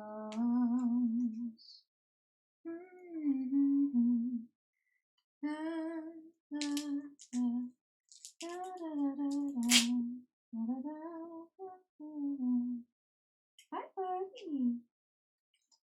Yeah. Hi. Okay, I'm back. Oh, I may just give him some more candy before I read. Also, have this. Good job. Oh, that's a lot. Oops, I gave him more than I intended. Oh well. Happy cat. That's all that matters. Locked me in today? Okay, I have been through like a similar situation when I went to school, but like I didn't find it funny at that. I was just terrified. I was so scared. My teacher didn't like my principal didn't even notice when she looked me in. I don't know if I'm glad she noticed and that she would have like she got you out quickly. Annoyed at customers, they would blame us for the sky turning pink. Wait, they blamed you for the sky turning pink? What? What was their logic there? What were they thinking? How dare you make the sky pink? Rude. Like what? I'd say I'm okay. Other than messing up my my wrist and my throat struggling, and okay, we went okay. We went okay. No, she left me in. That's just working. Yeah, okay. Because she noticed before you were able to really notice. That's good at least. You didn't have to like panic. Panic ensues. Okay. Yeah, that is insanity. Like, yeah, it's your fault the world functions in the way it functions. It's all your fault. The sky changes colors. How dare you let the sky change the colors? So rude. Can't believe your work ethic. Like, what? Oh jeez, people. What are they thinking? What's wrong with people? How dare you, Tiffany? How dare you make the sky change color? Can you give me that power? The sky is pretty when it turns like a pinkish color. I like it. The stable is nestled in a semi-secluded area, far from the entrance of the circus, where trees obscure part of the view. Guess it maintains some mystique around the offshoot of exotic animals. I step past the danger sign in the front and make my way through haystacks to the horse stalls in the back. You can have it all for all I care. Thank you! Gonna turn everything to some pink sky forever. There's no night time, like, and there's no like daytime. It's all going to be. When is it? It's in the. Is it sunrise or sunset? There we go. I don't remember which one is pink. There's no one here, to my surprise. I think it's sundown. Sundown. Sunset, thank you. I went back to sundown because I forgot again how I said it. Sunset, okay, yeah. So I was thinking correctly with that one. Thank you? Why did I make that thank you sound like a question? What? I take a look around. In the distance, there's a small tent, away from everything else and without much fanfare. The door's wide open. Maybe I can find someone there. I approach the tent. I can hear some faint sounds inside, like someone moving around, and some quiet jingling. But it's oddly subdued, like the person is trying to be quiet. Maybe someone's napping? I quiet my footsteps and walk into the room. Oh, by the way, sorry, Tiffany, I did something. I've done something. I added commands. And I think it's gonna work. like, oh, like I think it's gonna work. I added the follow it command. I don't know if I got the watch time command working, but I think I did. If you want to try it out. Maybe someone's napping. I quiet my footsteps and walk into the room. As soon as I see what is inside, I'm glad I kept my noise down. Oh, it's written like follow H. Follow H.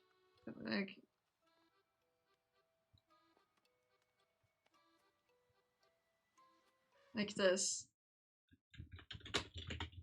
Like that. If you want to try it. The tent seems just like the general storage room, with tools, crates, and show props. Even a cot for napping. That is, until I see the centerpiece. Like, oh, there are two of them that says it's the same time. They're like, I want to tell. No, I want to. 9 days, 13 minutes, and 28 seconds. Damn! It feels longer, doesn't it?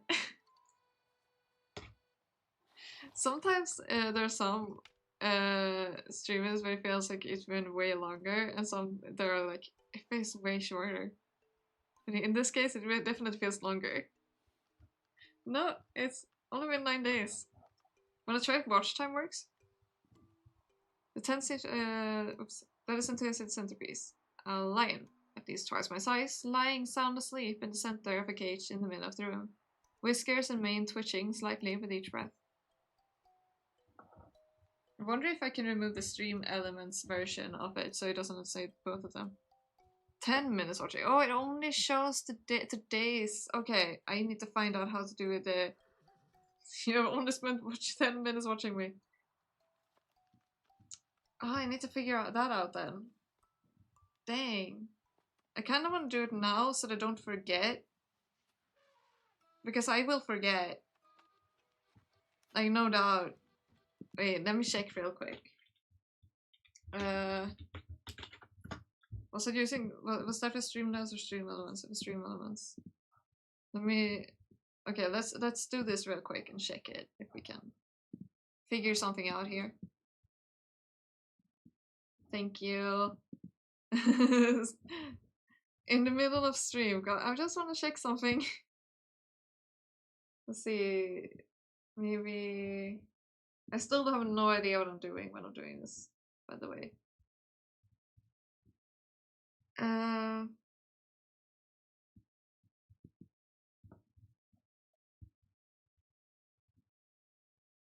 Like, I don't mean like from that specific stream. I meant overall.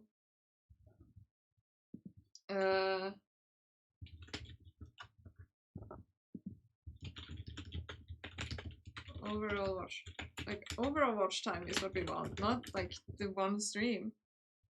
Oh, I don't remember at the top of my head. You can hug someone if you want.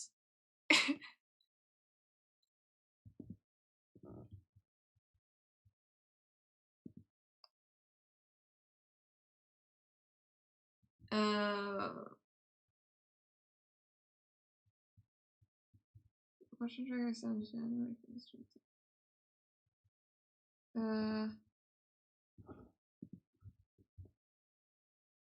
Wait, is that a thing? Is that a thingamabob here? Do do do. Da da da da da da da.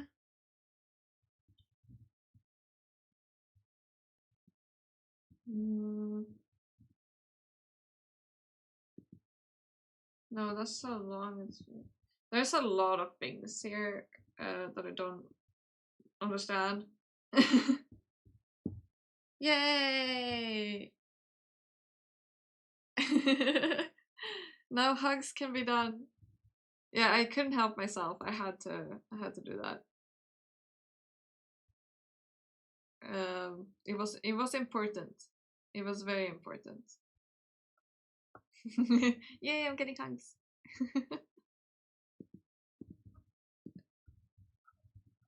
Maybe I can ask yeah, it works for me too. I think actually Justin has it on his stream, right? Like overall watch time. So maybe I could ask him later and see if he could help me maybe.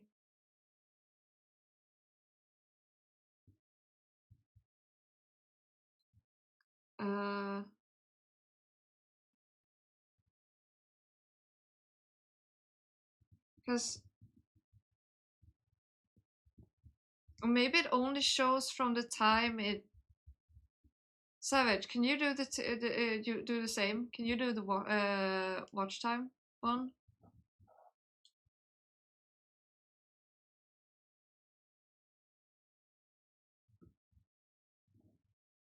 Because if it shows like the same for you, basically, then I think it might be from the time the thing was added, rather than from the start. Okay, so it might. That might be it. It might be counting only from the time it started instead. That's a potential thing. Video requires the loyalty system to active and configured to track action. Wait, let's see here.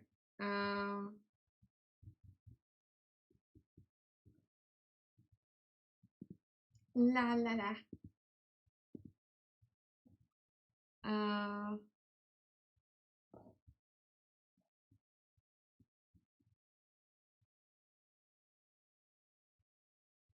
Yeah, I think that might be it, potentially. That it will only do from this point on. That's very sad if that is the case, though. We will find out next stream, I guess. If that is what is happening or not. But that might actually be the case. That's so sad if that's the case. Dang. Oh, now I wish I had it before. Oh. I hope that is not the case. That would be so sad. But the rustling and the jingling are not coming from him. A tiny girl is standing right in front of the cage, with her back to me, half bent down, intently focused on something. She's dressed like a bird, with blue and yellow feather-like patterns painted on her costume. The cape on her back is fluttering like a bird's wing. The shaft is gonna be covered with hugs. I should probably add like a count, like a cooldown on that though, because otherwise it might get like spammed eventually. Judging by her size, she can't be older than 12. The lion could probably swallow her in 2 bites. I think about how to warn her without waking the beast, but she turns to face me before I get the chance. Hey, are you supposed to be here? Oh, gotta dehydrate. Thank you for the dehydrate. Wait.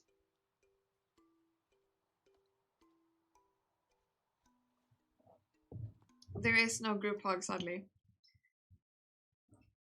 Yeah, the hug one might be a bit dangerous because it might become very difficult to actually see if I miss any messages.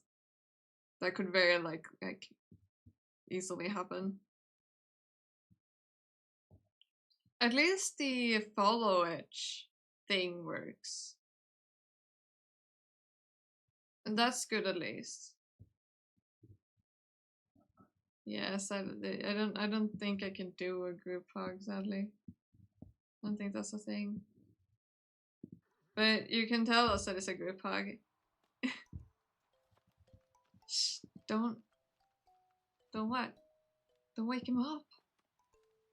You're the new fake caddy, right? What's the problem? Scared? Also, I will sit well, gosh darn it. She deliberately raised her voice on the last word and looks back at the lion. No, he's in a cage, right? It's locked. Of course. Wouldn't want to eat anyone. He's hungry. She mimes. What? She mimes clawing with her hands. Isn't it mimed? Or mimes? Like mimed or mimes? Not mimed? I don't know. And you're? Oh, I'm young. I'm the acrobat. Yeah, I was acrobat in Morgan's traveling circus. What were you doing just now? What do you mean? I wasn't doing anything. Yeah, sounds real convincing with her arms still behind her back. Really? What's in your hands then? She tilts her head, only half listening. Huh? What's in your hands? Achoo! She lets out a big sneeze, swinging her arms, moved involuntarily into the cage behind her. My first reaction is to look at the lion, one of his eyes peeks open, searching for where the noise came from. I briefly stop breathing. Jan scurries away from the cage too, stepping behind me. Take one step back and lean in to whisper in her ear. Hey, are you using me as a human shield? Hi, amigo. Hello. Amigo, I did a good thing. I added a command. But I think one of them is not functioning as it should. Which is very, very sad. Yeah, the watch time one is not working like it should. It's showing only the stream time currently, so if unlucky it won't ever show from the start. It's been 2 hours. Yeah, it's showing the stream probably. So you've been in the stream for 2 hours. Or it might be showing only from the point where I added the bot, rather than from the beginning, which would be so sad. Like, it would be so nice if you could see it from the very start. I think when he's finished eating you, he'll be too full to eat me. Oh, so you are scared. No, I'm not, but still, let's get out of here. Yeah, I think that would be a good idea. Also, thank you for hanging out here for 2 hours. Thank you for lurking. I think I have a lurk now too. I think. You can try it. I think I do have one. If you want to. We tiptoe out of that tent, and blessedly the lion falls back asleep. Yay! It works! Yay! Let's go! It's working. Clapping my hands. Let's go. Do you like it? Have fun deciding out. When I finally have time to turn back and look at Jan, she's acting carefree and stuffing something back into her pocket. What are you holding? What? It's nothing. Really? Let me see. She rolls her eyes, but relents and opens her palm. Yeah, she was gonna try and lockpick it. This girl loves danger, doesn't she? Whatever, see? It's just a bobby pin. Was this what you had behind your back? I know what you're talking about. I just took it out of my hair because it was pinching me. What were you doing so close to the lion cage anyway? Nothing. I just wanted to see what it looked like when he was asleep. That's it? Yeah, I told you. I'm not scared. Like the one. I'm not scared one. I'm not scared one. Sure. What about you? What are you doing here? I thought you'd be busy preparing for your performance tonight. No, I have plenty of time. Actually, now that I have you here, we can chat. I have some questions for you. More questions? You already asked so many. Fine, throw them at me. Receiving. This time I'm not gonna do the mistake that I've done all the other times, it seems. I will look around first. A younger looking brown horse with black hair. Its eyes are closed. Is it sleeping? I've heard horses sleep standing up, but I don't know how one tests that theory. How can you prove if they're really sleeping or not? Maybe they're just standing still with their eyes closed. It's not like you can just ask them. When horses fall asleep, do they dream? What do they dream of? They probably do.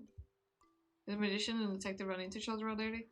It felt like it at one point, because suddenly we saw her appear for like a moment, like 1 or 2 sentences or whatever. While I was talking with Jan in another location as the detective. It was very weird. And then it was back to just being the detective. So they have, however, had eye contact once with each other.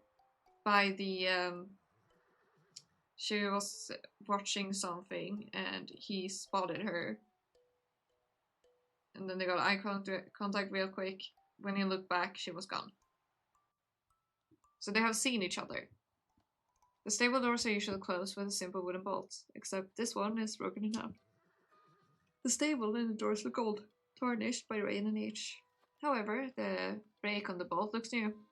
The damage was caused by force, not time or weather. It's now temporarily tied together by ropes. The black horse is standing inside, judging me.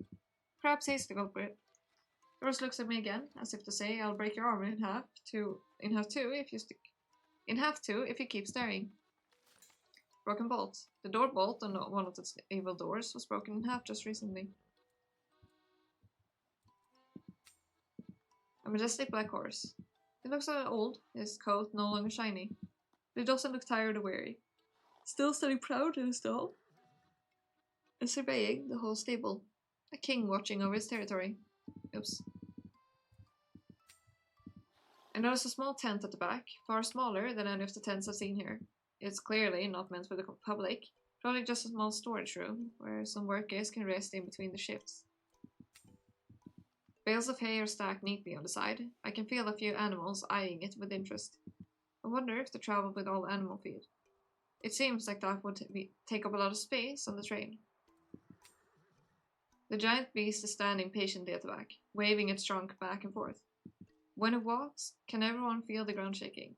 They must. Eye contact, the way it makes you so questionably.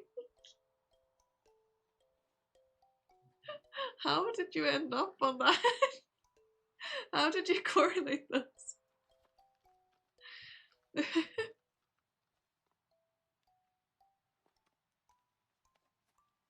How did those two end up like that? I can see wrinkles on her skin and kindness in her eyes.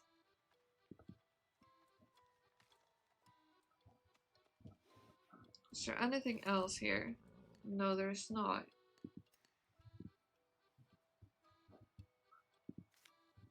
Broken vault. We know their relationship. So I'm new here. I knew that. I was wondering if you could talk to me about the other people in the circus. Or did you just talk to them yourself? I will, but I'm interested in your opinions. I don't know what to talk about. Anything. What they like, how they act, what they hate. She tilts her head and thinks for a moment. I don't know what they like, but I can tell you that they are afraid of what they are afraid of. That sounds interesting. No, what is Harry afraid of?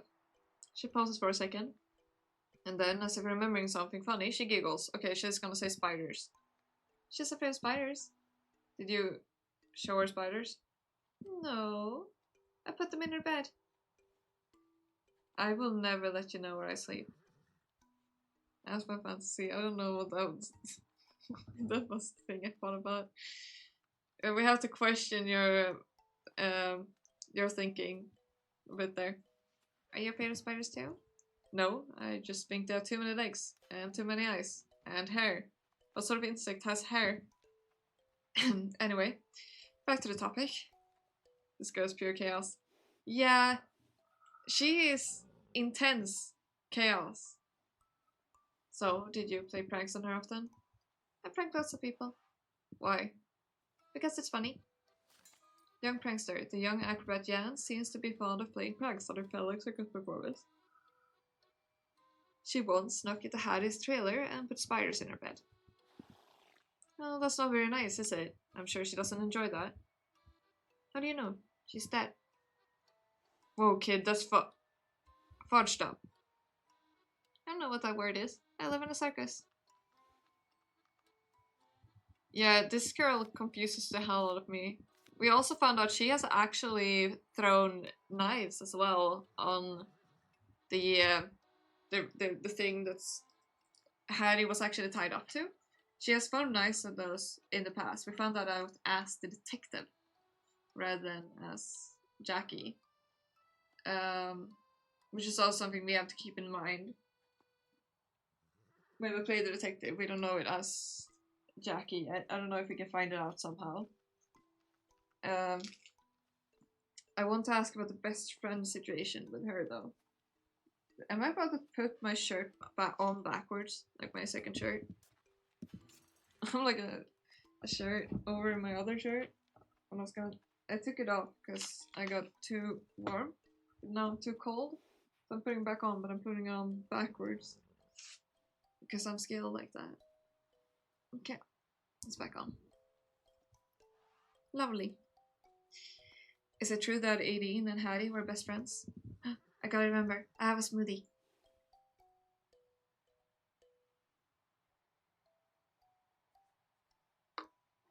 Delicious.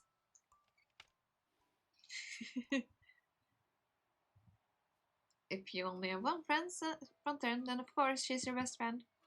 Are you talking about Hattie or... Of course I'm talking about Hattie. Aideen is friends with everyone. Hattie didn't have any other friends? What about the other folks? She wasn't friends with Echo. They were weird with each other, but they're definitely not friends. They were definitely not friends. She didn't spend a lot of time with the other guys either. Smoothie! Yeah! I used to say bzz. I would just go bzz. If I want a smoothie, I would go, can I have bzz?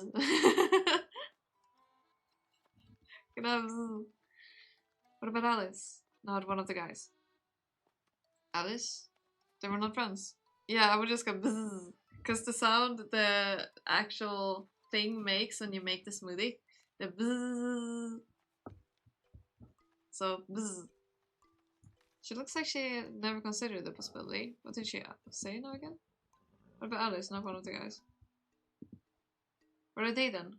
Alice looks like she was real close with Hattie. The blender, yes, the blender. I don't know what they are. Like older sister and younger sister? Well, also the assistant? Movie star fan. But not friends. Aideen's the only one that goes to movies with her and stuff. Sounds a little lonely. Why would she do that without Aideen? I don't think you need to worry about that. Aideen's not the one who's gone. This girl, seriously, she doesn't seem to care about her at all, honestly. How about Aideen? What's she afraid of? I'm not gonna tell you that. Why not? I thought we had a deal. She's my sister. I'm not going to tell you her weakness. One, what? You don't, you don't look much alike. 2, I promise not to use it against her. 1, she adopted me. 2, even if I wanted to tell you, I can't. She's not afraid of anything. What? Come on, everyone's scared of something. This girl acts like an adult, like a child thinks an adult act. Oh, that's exactly what she's doing, because she also said, like, with the detective earlier, she would be like, you just said, I'm old enough to be a murderer, or something. And he said, like, no, anyone is old enough to be one. And she's like, well, you told me that I'm old enough, so I'm an adult. And we know that a child that says, I'm an adult, is most likely non-adult. Not 18. She's not afraid of fire, not afraid of knives, not afraid of the dark, not afraid of the heights, not afraid of bugs, not afraid of ghosts. She's not even afraid of getting hurt or dying. Okay, I think that might be a bit of an exaggeration. But because you haven't seen her perform yet. You're a magician. You just do fake tricks. She swallows fire for real, and she's not scared. Nothing can scare her. I can't get mad about the slander, because I'm too busy being charmed by her passionate defense and praise of her sister. Alright, I bet she is a fearless lady. But I bet there's one thing she is afraid of. She crosses her arms and glares at me. What? Something happened to you? You're a sister, aren't you? I bet she's worried about you, especially doing dangerous acts as an acrobat. Am I right? That doesn't count. I want to open my mouth again, but Jan rushes in to cut me off. Shut up. Do you want me to answer your other questions or not? I raise my hands to surrender. I don't know if I like Jan, honestly. Irreplaceable. Do you think House is irreplaceable for the circus? What question is that? That's the silliest question I've ever heard. Aren't you replacing her right now? But I know you aren't, Hattie. Guess you will just have to see if the audience buys it at the big show tonight. Jeez. Yeah, I don't like this child. I think learned the shadows like 13, 14, I think. What do you think about my plan to act as Hattie? I think it sounds like a lot of fun. I can't believe I didn't come up with it. But I'm not as tall, and I can't do magic tricks, so I'd screw up the performance. But are you kidding? Pretending to be someone else, especially a dead person? It's so exciting. It's like a spy move, being a spy or something. Difficult age. Yeah, she's in a rebellious age. And prankster age, it seems. But someone is always gonna figure out your identity in the end. And then you'll have to get into a gun battle with them. Are you ready for that? What? That's what happens in all the spy movies. Somehow, I don't think that's going to happen in Circus. I'm not trying to gather national intelligence, just trying to keep a show going. Whatever. You'll regret it when you lose a gunfight. And then I'll be there to tell you I told you so. But you'll be dead. This girl is making her so... The game is definitely making her the most suspicious character out of all of them on purpose. It's probably not her, considering how, like, suspicious they're making her out to be.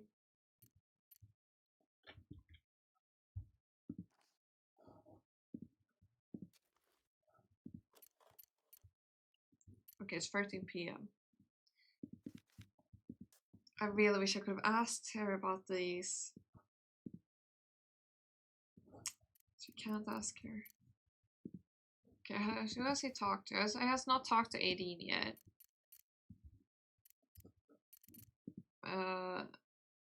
He has talked to all of us, so he has to go, meaning it wasn't her. Yeah, most likely it wasn't her, considering that. But still, so suspicious. I need to change my character, so I need to rip off my ears again. This hurts so bad. Let me just let this pop up over and over again. Okay, this is gonna hurt. Ah, ow, oh gosh. Oh, oi, oi, oi. Ow, ow, ow. There we go. I'm ready. And my ears are back on place. I look so funny with this. I make my way back to the fair. It is the middle of the day. Plenty of little rascals sniffing around for food and dragging their unsuspecting parents by the wallet. The smell of buttered popcorn and cotton candy assaults my senses. The Calliope cart now stands quiet, silent decoration. I search the open field for somewhere less occupied by screaming children and spot a small stage, or perhaps a ring at the back. A rope barrier circles the interior of the ring. A woman stands in the middle of the ring, holding something like a rope. She is beautiful. Her auburn hair flows in the wind like flickering flames. She poses casually, the rope in her hand wrapped around her wrist. The announcer is calling the crowd to come around for a performance. She's playing with a tiny lighter between her fingers, hiding the flame in her palm 1 second and releasing it the next. Oh, you're so right. Oh, that's so on point. It really does look like I'm trying out like my dad's clothes or something. A few sizes too big. Yeah, like 8 sizes too big. Yeah, because my shoulders are so wide in this character, especially because of the clothes. I can't help becoming even wider. I become a huge, but it works. I have the hat too. That's not fitting on that. She's playing. The announcer says something about fire. I'm not paying much attention. As if sensing us approaching, she looks up and gives me a little smile. Not particularly friendly or happy one. Just the corner of her mouth as acknowledgement. The noises around us begin to simmer. There's a little mole around her left eye that almost twinkles as she blinks. I like how both the detective and Jackie both point out the mole on her eye. I think I'm staring. It's probably rude. Yeah, probably. I turn my eyes away to see a crowd spread all around this rope barrier. The red-haired woman stands straight, without saying another word. Uses the lighter in her hand to light up one end of the rope. She lifts up the rope, and I can see it more clearly. It's not a simple rope, but some sort of rope dart. One end is connected to a wick, which immediately catches fire, turning it into a mini fireball. She takes a step in her knee-high boots and swings the fireball out. The crowd in that direction screams, but she snaps the rope back towards her. The fire dart has become a comet, drawing perfect trails in the air through the fire dancer's quick movements. Her arm draws a wide arc, leaving the rope circling her neck. The crowd gasps, unconsciously reaching for a breath of air that they are afraid she's not taking. The flames are so close to her hair, merging into an indistinguishable blaze of crimson. And then she pins back around. What? And then she spins back around, her whole body drawn tight as a bowstring, and momentum unfolds in a continuous swirl. A cyclone made of flame, passion, and skill.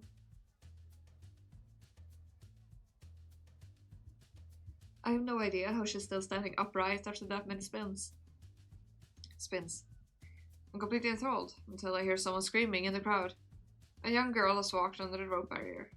She is standing directly in the path of the flying fireball, but the performer's face is turned away in concentration.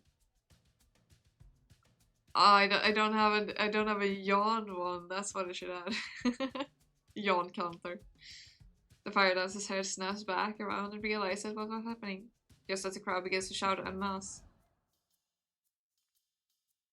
She's so pretty. So pretty. Without missing a beat, she uses one leg to pull the rope back. Swiftly kicks it to the other side and wraps it with a fire blanket in the corner. She takes another look to make sure the fire is out and rushes back to the girl. The girl is still standing back there. She finally snaps out of her daze and promptly starts crying. Hey, you okay? The little fire dragon just wanted to say hi, yeah? The girl nods. The word parents finally managed to squeeze through the crowd. Oh my god, Doris, are you okay? Why did you run off like that? I almost had a heart attack. Don't you ever do that again? The woman wipes the tears off her daughter's face, gives her a hug, and then leads her back to her parents. And then she turns and walks towards me. Wait, me? Mr. Jones? Oh, yes, yes I am, Jones. Detective Jones. Nice to meet you. Aideen. My name's Aideen. Aideen is the fire performer at Morgan's Traveling Circus.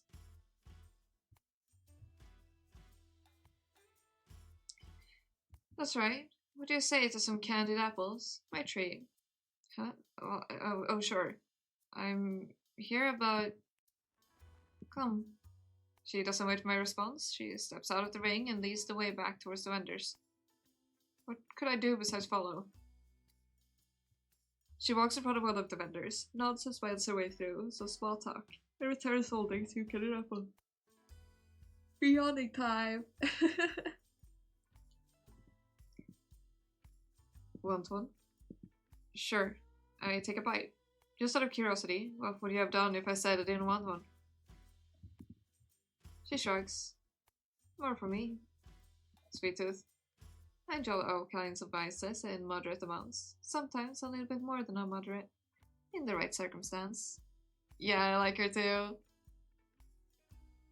This was Harry's best friend. Apparently only friend according to Jan. We stay quiet for a few moments as we chew our way through the apple. So, you have questions for me? Yeah, why don't we start with... Why don't we start with him looking around?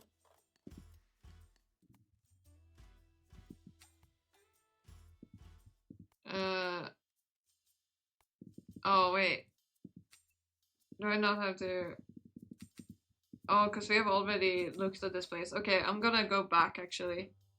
Because we already looked at all those. I didn't know if it counted. But it still does count. I want to know your relationship with Hattie. Melissa said you were close with Hattie. Is that true? Yes, we were. Very good friends. I'm sorry.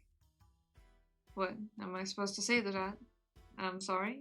People say tell me all the time. Wait, what? People say tell me all the time. Excuse me?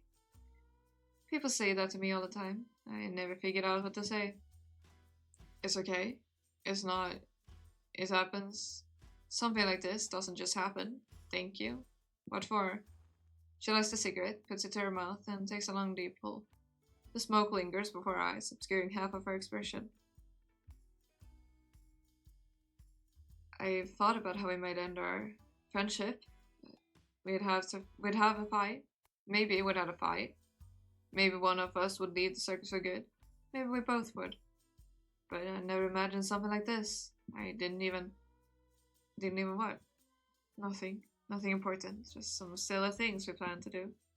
I guess it's all irrelevant now. Wait, but they were best. Now she's wait. To Jackie, she's saying like they were best friends and everything, and seemed very sad about it. And like she was used to saying goodbye, but she was mid morning.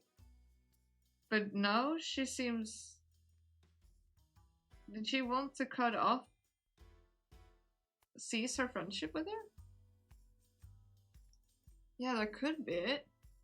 But she starts talking about like both leaving completely instead. Anyway, gotta dehydrate. Thank you for the dehydrate.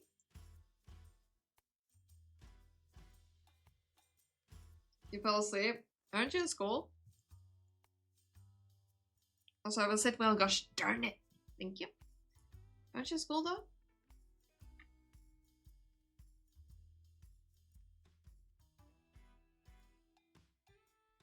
Huggies. I guess it's all irrelevant now. It matters. It all matters. To you, if to no one else. Why don't you tell me more about her? What kind of person was she? Smart. Extraordinary. Everyone knew that. You took one look at her and just knew that she was destined for greatness. She was always trying to be better. To be more. Even when she was already so much. And that makes you want to do better too. And she was incredibly kind. I know that might not be what you want to hear from the others, but I knew her. Oh, wait, not what you want to hear, but you hear. That might not be what you hear from all the others, but I knew her. Okay. Oh, thank you for the huggies.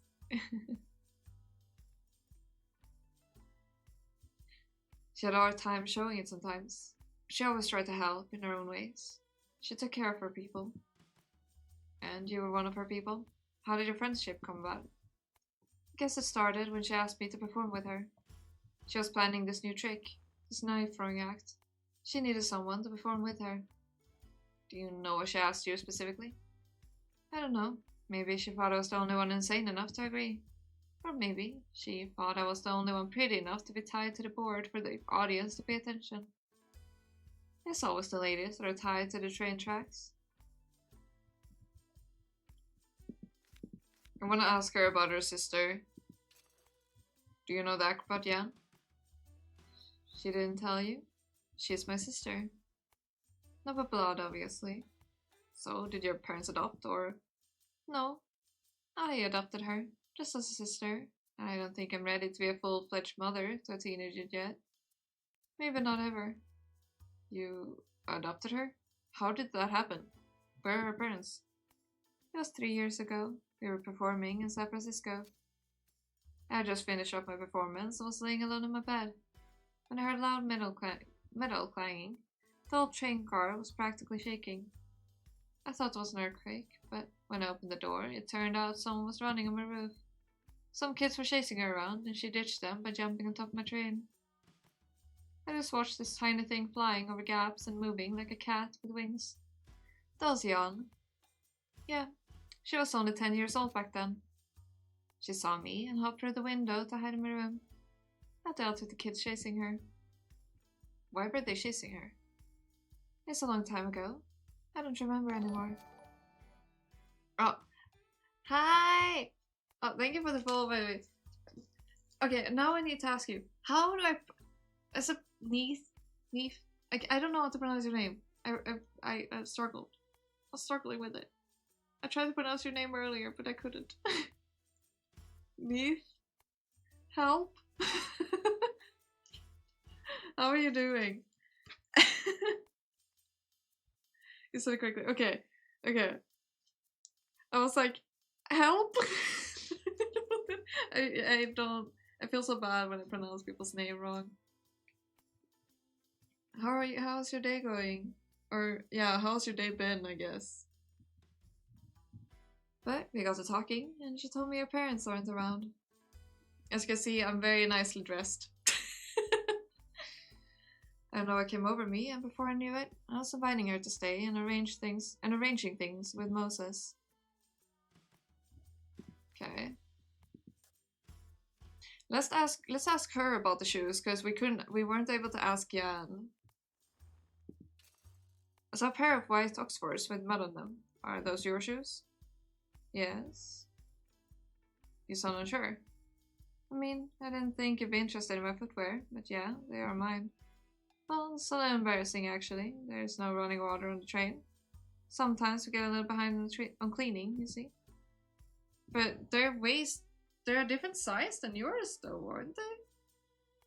Like the other ones were size 7, I think, and those were like size 5, I think, I guess. Being extremely tired and a bit bad, but it'll be okay. What about you? And oh, I hope you get better soon. I'm a curious human being. I was going to ask like, why are you feeling bad? But I won't force you to tell. I hope you'll feel better soon, though. Will you be streaming later, or will you just be resting today then?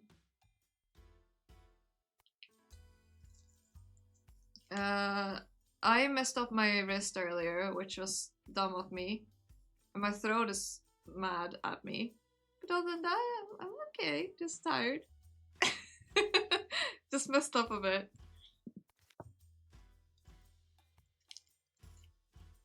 I am a danger to myself, aren't I? Okay, let's ask her about the alibi provided by Jan. Uh-huh. We didn't really do anything else. Just a lazy day in the trailers. Okay.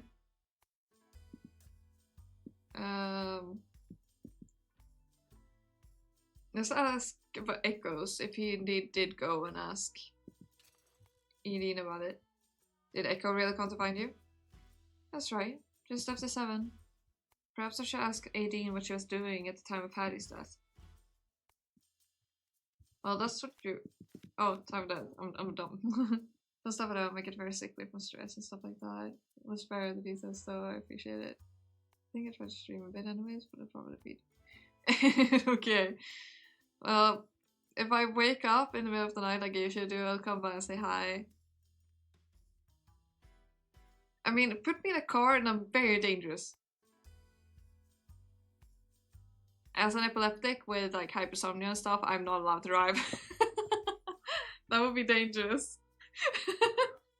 And I mean, if I'm walking outside, I can fall asleep as I'm walking, and then I'm a danger to traffic.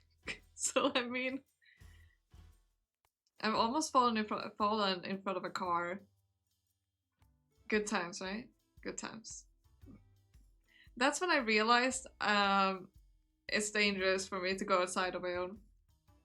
Cause like, yeah, that was a close call. I can relate to getting very sick from stress. I understand that.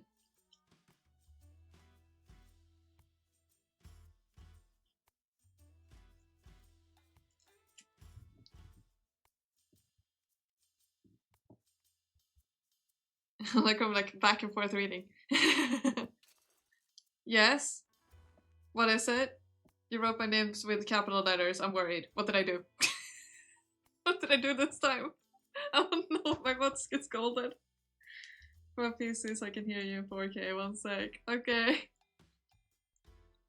Am I about to get scolded? You wrote that in capital letters. I'm worried. Did I do a dumb? Did I oops? Am I about to get scolded? Where were you from 5 to 7 p.m. on Monday night? I was in my room with my sister. You're in your room with Jan the whole time? Yes. Do you remember what you were doing at the time? Listening to some music on the radio, I guess. Can't remember exactly. Your story scares me. Oh, sorry. Don't be scared. I promise not to drive a car.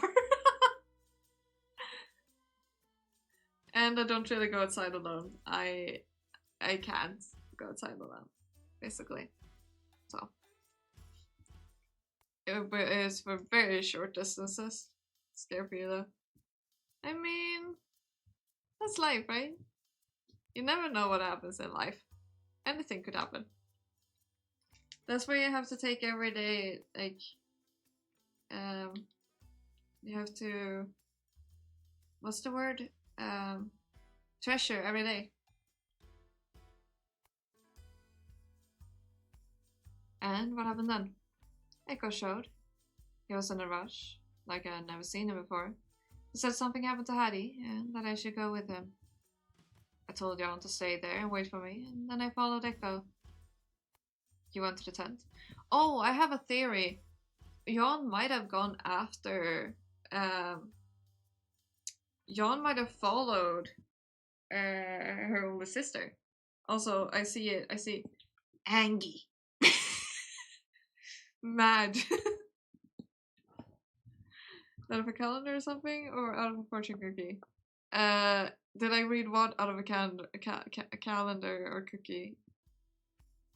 And the funny thing, the last thing I read from a fortune cookie was hilarious, I think, because it had something to do with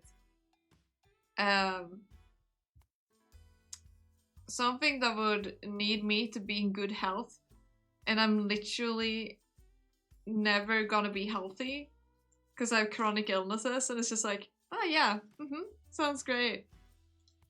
I actually need to take off my support here because it's actually sitting a bit wrong and pushing on my bone in my wrist, and that's not good either. Let me try and put this one on instead. This one might be easier on me.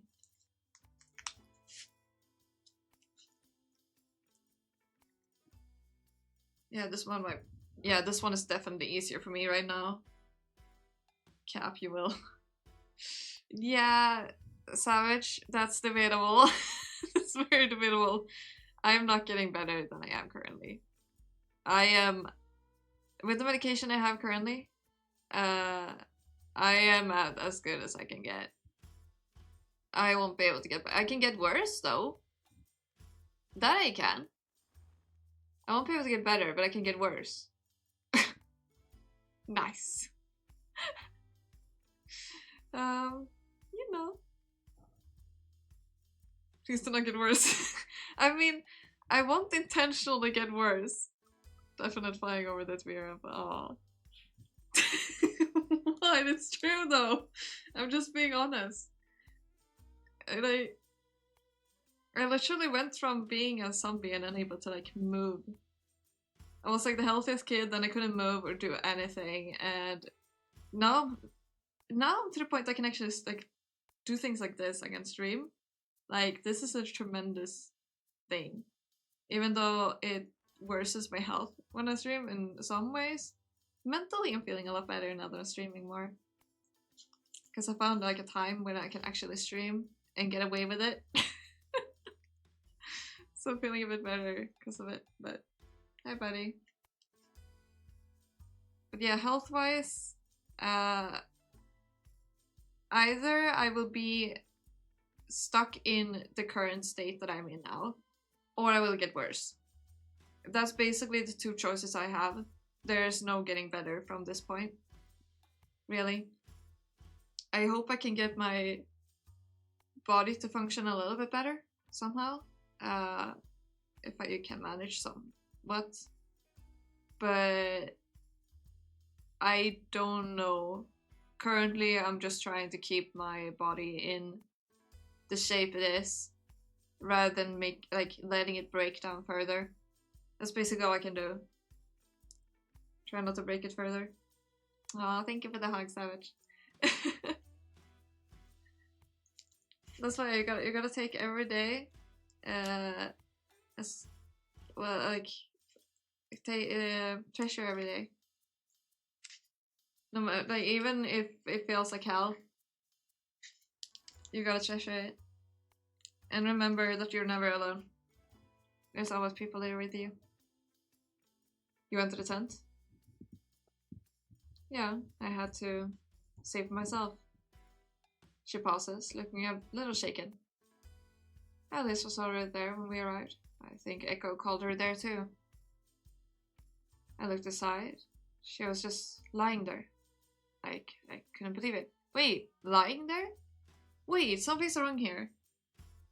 She was just lying there. She was strung up on the wheel though. She wasn't lying down. That's very contradictory.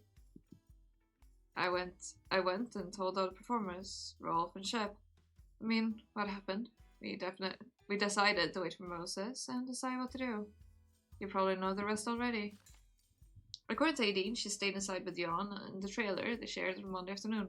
When Echo came knocking a little after 7 p.m, she went with them to the crime scene and helped inform the others. Something's not right with that. Something's so off with that. Like, she was strung up. Tied to a wooden board. You can do things you have fun with. How do you mean exactly? Because currently I'm doing something that I enjoy. There was a long period of time I used to say that I hate having fun.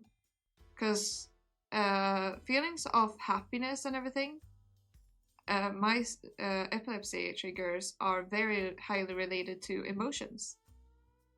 And so I would be feeling extremely unwell after being happy. So I have to like limit myself to only like 2 activities a month at most. Otherwise I will collapse or be bedridden. So I used to say I hate having it because oftentimes I would get seizures afterwards. The medication I have currently is stabilizing my emotions, which is decreasing the amount of emotions I feel to a stable level, which has led me to having less seizures, which we like. We like less seizures, but since I moved, I've had more seizures because things have not been going well, which is unlucky. She said she has to see for herself, which means she has already seen the crime scene. I'm sorry, but can you take a look at this? She gasps when she takes the photograph. I can see her hands trembling, tears welling up in her eyes. Sorry, maybe I should. I'm starting to think maybe that was a bad decision. She lifts her head and answers with quivering lips and red-rimmed eyes. Just seeing it like this it's a lot, you know? That's bad. Yeah, it's kind of bad. Like, I'm just like, yeah, kind of bad. But you know, that's life. I've lived with it for 13 years now, I think, so I'm used to it. 13 years. Sorry. Seeing the photo must be difficult for her. I took it back guiltily. Oh, I wanted to know if she had a comment because she said she's just lying there, but she wasn't lying down. Dang it. I really thought we could maybe... Currently 18 she was laying down, but...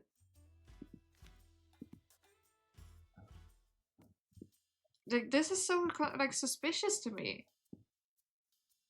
She was tied to a wooden board, but according to her here, she was lying down.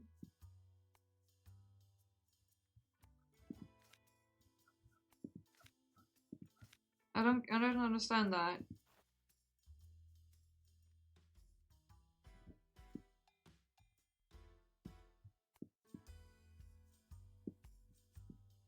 That's so, like, that's so suspicious to me. Also, it's actually saying that I can contradict something. I don't know if it did that earlier or not. Knocking a little bit after 7 p.m. When was the time of death?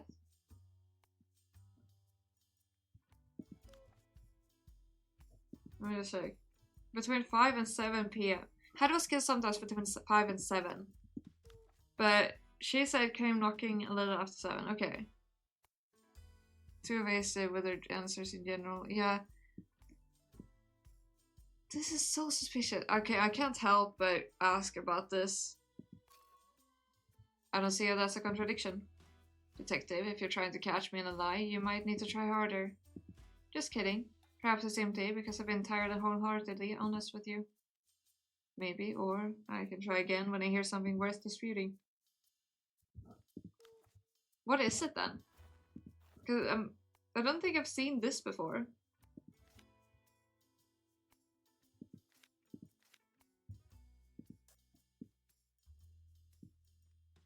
Well, it goes on about a 7.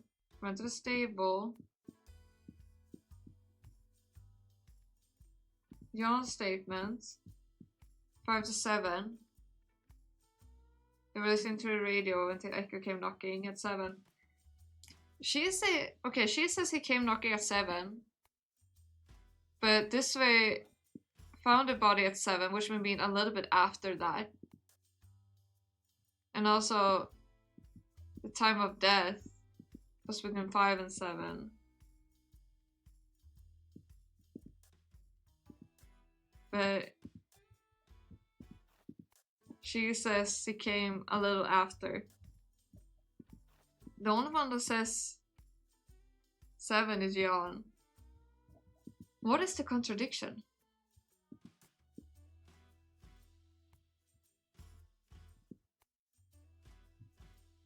Wait, Jan said she could throw knives though. But I don't think I can ask her about it.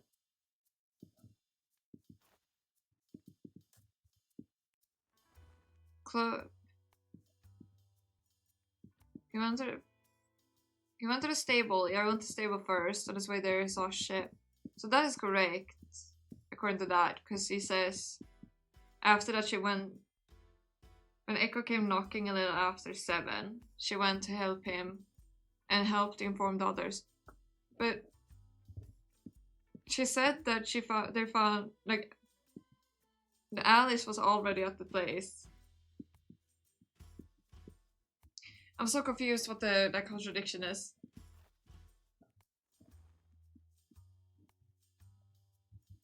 Should I test this? I don't know if I'm losing that or not. I don't see that's a contradiction. Okay.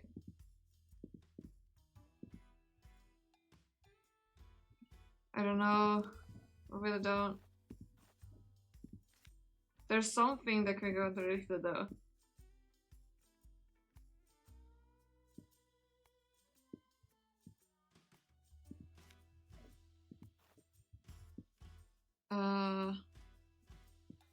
Marked with dried mud.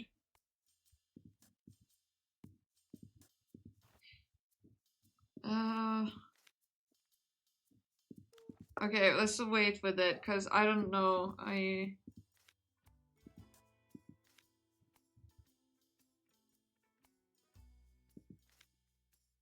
Let's see. Let's ask her again about Dean's statement. Yes, any problems? If I find a problem with her statement, I could use it to contradict her directly. Okay, so something about her statement is definitely off. I'm assuming that means.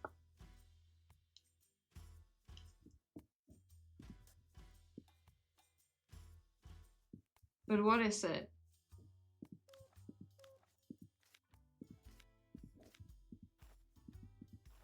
There has to be something that we're missing.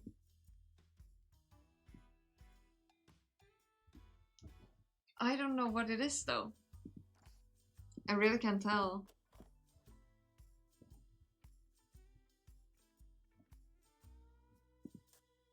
Knife throwing act.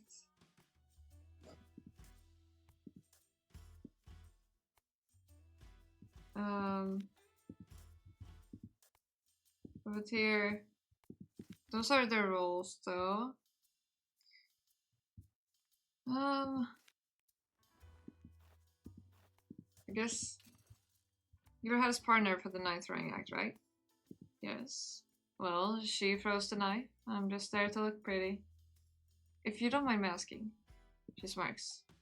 Ask away. How did this whole thing come about? Was it Hattie's first time performing stuff like this? How did she convince you to be part of the act? I think Hattie only started performing it after she got here. Perhaps she picked it up in her last circus? I'm not sure. Can you choose for pictures of her? I think that's the first thing I tried, but I can try it again, just in case I didn't. When she first started practicing the knife throwing act, originally I just stood in front of a board, and she stood something like 30 feet away doing her thing. We practiced, and everything worked as planned. But something was just lacking in her performance, a certain sense of tension, I guess you could say. We pored over the act for days without an answer. Later, Hattie and I went to the cinema to get our minds off work. It was some sort of cheesy flick, nothing special. I don't even remember the name of the picture. But there was one moment where the villain tied the leading lady to the train tracks. Everyone gasped. Hattie and I looked at each other in the darkness of the theater and realized this was what we were missing. Danger. Imagine looking at a movie and being like, oh right, that's what we need for it. We need to make it extra dangerous. Of course. Why didn't we think of that? The audience doesn't just want to be in awe of her skills. Together to the cinema, didn't the sister say Hattie goes alone? Oh yeah, she did say she went alone, didn't she? Even to Jackie, she said that she went to the cinema with. So either she is lying to two people or Jan is lying. I think more like Jan is lying because she's a prankster and she seems very non-true with her statement because she said she's not friended with anyone. But in truth, Hattie was actually friends, like on good standing with one of the other girls as well. So I think Jan is more suspicious on that end. The audience doesn't just want to be in awe of her skills, they need to be thrilled, nervous, to know there's a possibility of blood. When we came back, I let her tie me onto the board, acted all kinds of pretty and nervous, but trusting, and it worked like a charm. And that's the origin story of the knife throwing act. Okay. Boop boop.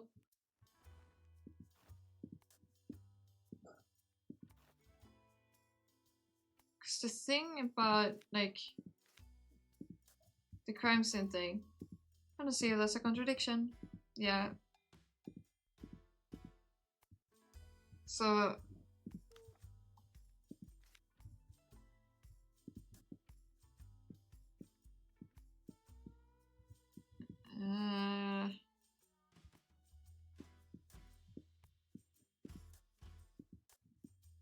Sometimes around 5 and 7 one day, it was raining heavily in that afternoon between.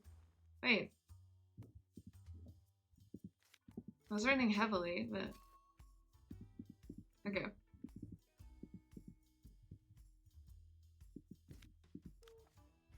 Okay, there was heavy... We have the crime scene photo, but... Had his only one on the circus.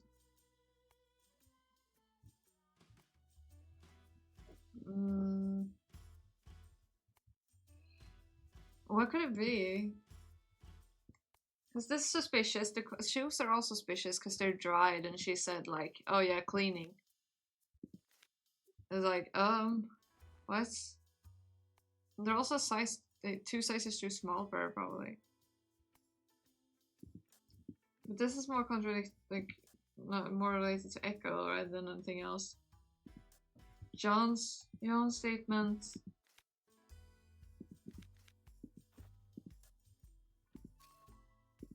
Okay, that doesn't count either.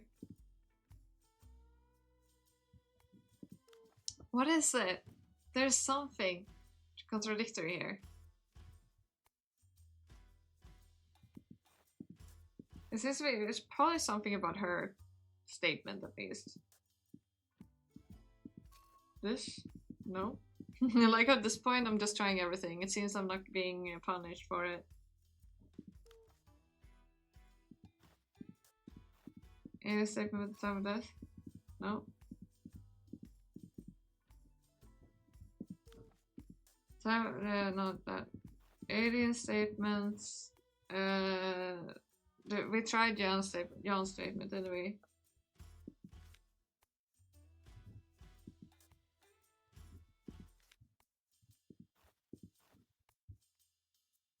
Wait, the knife throwing act. What does it say about the knife throwing act?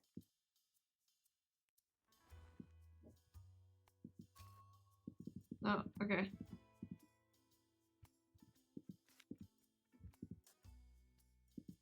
John can do it. Oops. But Harry's the only one that can. No? It's not contradiction. You tried 18 and shoes? I think you did, yeah. Fair say that I did. I did do that. She didn't say it was anything.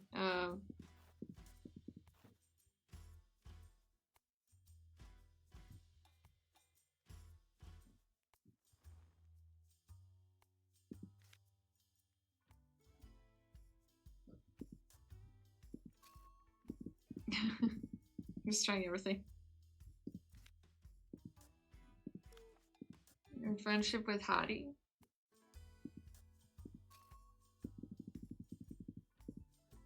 I don't know.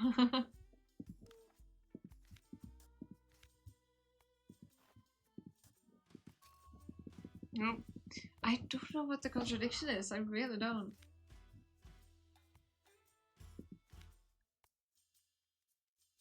I don't think there's anything here that I could ask about, unless I'm asking about. Let's ask more about Echo or herself. But we won't be able to get like a chance to contradict if we do, because I think that will remove our action points completely. I don't think I have a choice at this point. Can you tell me a little bit about yourself? Sure. What do you want to know? How did you come to be in the circus? What were you doing before you got here? I was doing street performances at Coney Island before Moses asked me to join up. That was about 4 years ago. Why were you there? How did you start performing at Coney Island? She contemplates for her answer for a moment. I'm ready for her to object to this line of questioning, but she doesn't. That's where I grew up. Kinda. Not Coney Island, but Brooklyn. Your family lives in Brooklyn? She flashes a devious smile. Thorough, aren't you? Most boys invite me to dinner before asking about my family, detective. What? I didn't mean to. It's fine. I'm just messing with you. You're Irish, right? What gave me away? Was it the red hair or the fact that I'm paler than freshly painted wall? Wait, what? The other one, the other girl, she said she was from New York, I think. She shrugs. My parents were Irish. A couple of common folks, they were. It's not a heavy accent. I heard stronger from my drinking buddies. Just something a little foreign and melodic that gives her a sense of levity. But she said she was adopted by multiple different families, so maybe like both are correct. Common folks, huh? Immigrant workers. You know the sort. That's very vague, but I'm a little afraid that further attempts at asking will somehow turn into me buying her dinner, so it's probably best to let go. I wonder what could have been the contradiction that we could have found there. I just realized it, like, digging in there. Time to play as Jackie. Time to pull off my ears. Let's go. I gotta pull off my ears. It's gonna hurt. Can you see me unlock my items? See me unlock my items. Ow. That didn't even hurt, but this one. Oh. Ow. Oh. Ouch.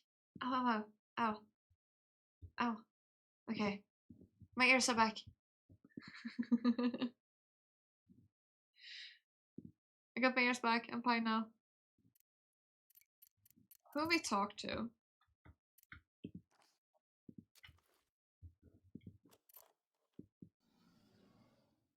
I'm great about Hattie's surprise appearance.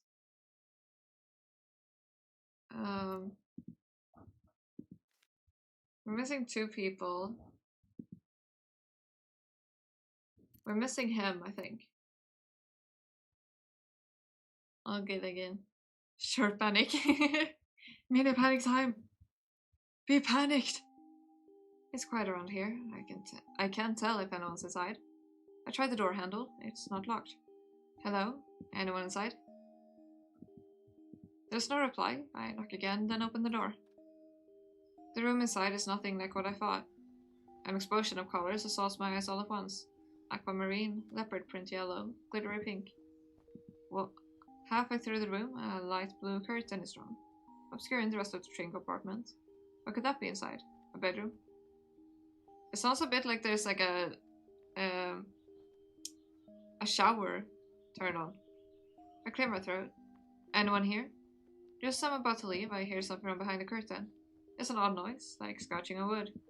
Is that a cat or something? Psst, psst. I approach the curtain, planning to take just a peek, or maybe rescue the poor animal if it's trapped. I draw a corner of the curtain open as I hear more wood sliding on the table. Oh, it's cooking. A big swish and a rain of powder flies towards me. I close my eyes. No, wait, no, it's fixing something. It's like making another puppet, maybe? The moment I open my mouth, the powder rushes in. When the dust finally settles and I manage to open my eyes without tears, I finally get a good look at the culprit. A man sits in front of the work table, holding wood carving tools. Apparently, when I opened the curtain, he blew the sawdust on my face. The man in question has long hair that almost obscured my face from my angle. He's thin and pale, to the point of appearing sickly. One of his eyes, unobscured by his hair, is looking at me coldly. Oh, gotta dehydrate. Thank you for the dehydrate. Oh, yeah, I got a comment earlier about my chat actively trying to kill me because of the dehydrate.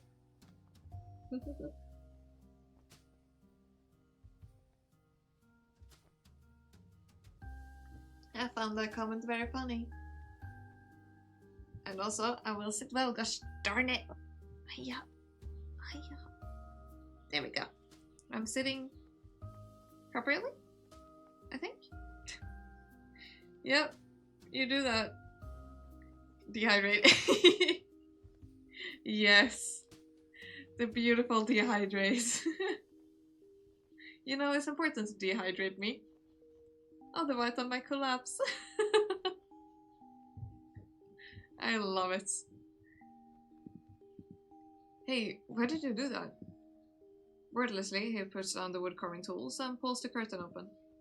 Now I can finally see the other half of the train car. It's the complete opposite of the other half. Monochrome, neat, almost sterile. It clearly belongs to this man. As I finish studying the room, I turn back to discover the woodworker now has his back to me. I can still feel the sawdust I breathe in scratching around in my throat. I thought there was no one inside. Why didn't you say anything when I knocked? He won't say anything, and he still has his back to me. He's back to work. He's back to working on whatever is creating that sawdust. And like, in order to read that correctly, I had to close my eyes. Logic. Will you turn around at least? Why? Is there a law that says I have to respond to your call like a dog in my own room? I really like this dude. This dude is sarcasm, like on the sarcasm exe. That is what this guy is. This guy is so good, like fun. What? He finally turns around. He's holding something. A puppet, controlled by strings tied to his hand. Must be what he was busy doing with his back to me. I don't even know you. As he speaks, I realize he's not talking to me through his mouth. Only the puppet is moving. So, you are the ventriloquist? And you are? I'm Jackie, but I'm Hattie for now. It's a long story, but... Oh, yes, I heard. Sorry, I don't think I've gotten your name yet. Echo. Echo's puppeteer at Morgan's Traveling Circus. So, what are you working on? Can I see? No. With his non-puppet hand, he sweeps everything to the side of the table and stands in front of it to block my view. It isn't fast enough. Boxes? Oh, puzzle boxes. Do you make them from scratch? Where does the design come from? The puppet rolled his eyes before acknowledging. Puppet, burn it, is evil. Yeah, Just think it, just don't look at it. Look at his face instead. Thankfully, it's just like a ventriloquist one. Just something to kill time. Are you here for a reason, or just looking to snort sawdust? Definitely the former. I wanted to ask you about.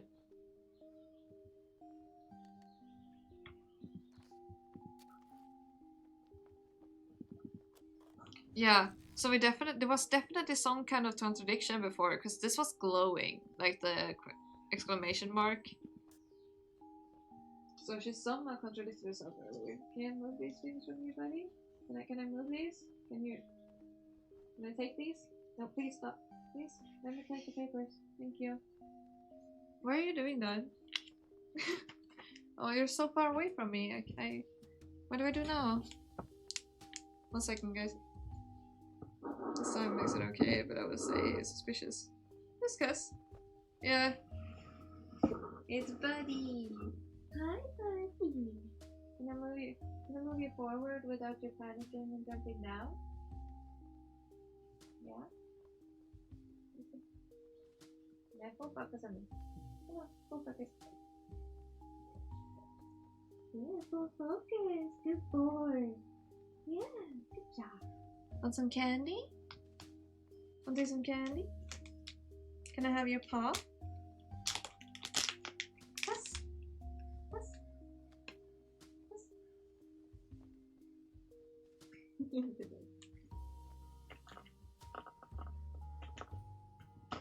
you go. Candy. Or are you a bit too far away? Oh, good job. Good job, buddy. Do you need me to pull you forward? Are you good there? Okay. I put some candy on my desk for him. So he's just standing with his paws on my desk eating. It's delicious. Yeah. Delicious. Oh, he's so cute.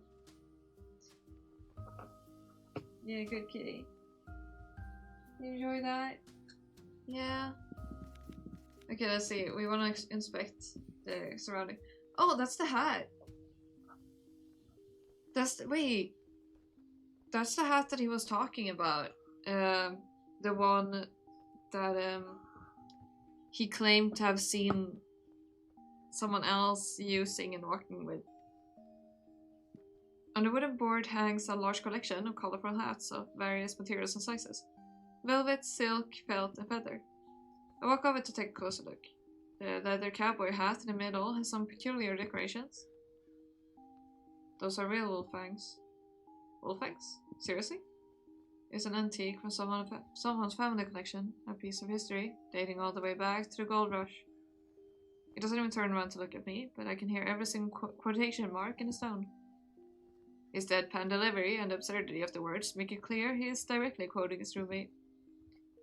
Is there a story to every single one of these? Oh, cause it's a roommate. Okay. Try me. How about this blue one right here? There's 3 blue ones.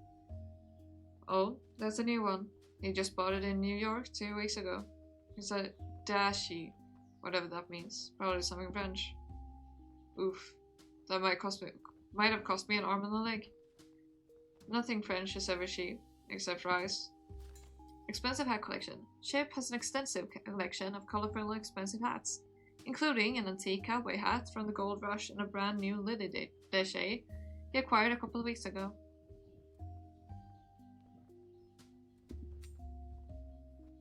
A pull-out sofa decorated with about 5 kinds of different prints. There are remnants of an ongoing card game on it, as if someone stopped playing halfway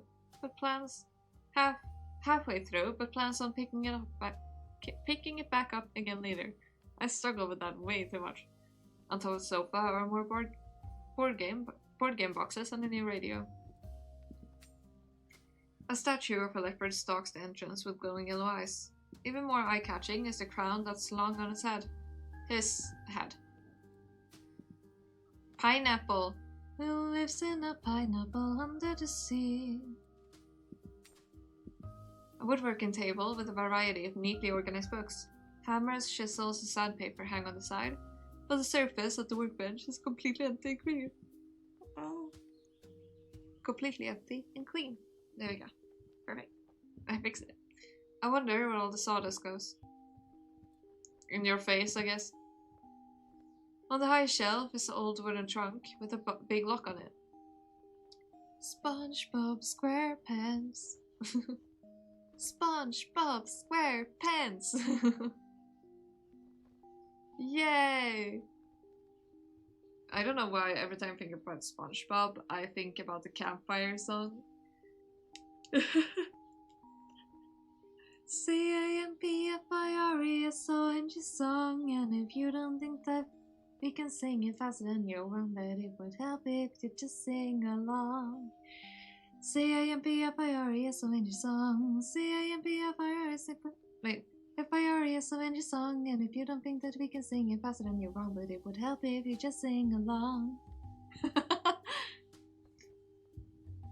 I don't think I can do that very fast. C-A-M-P-F-I-R-E-S-O-N-G song, and if you don't think that we can sing it faster than your wrong, but it would help if you just sing along. German version, I didn't recognize it at first. I don't know the German version, sadly.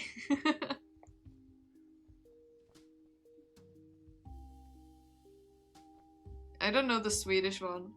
C-A-M-P-F-I-R-E-S-O-N-G song. Song? What? C-A-M-P-F-I-R-E-S-O-N-G song, and if you don't think that we can sing it faster than your wrong, but it would help if you just sing along. C-A-M-P-F-I-R-E-S-O-N-G. Just kidding. No, I don't think I can go faster.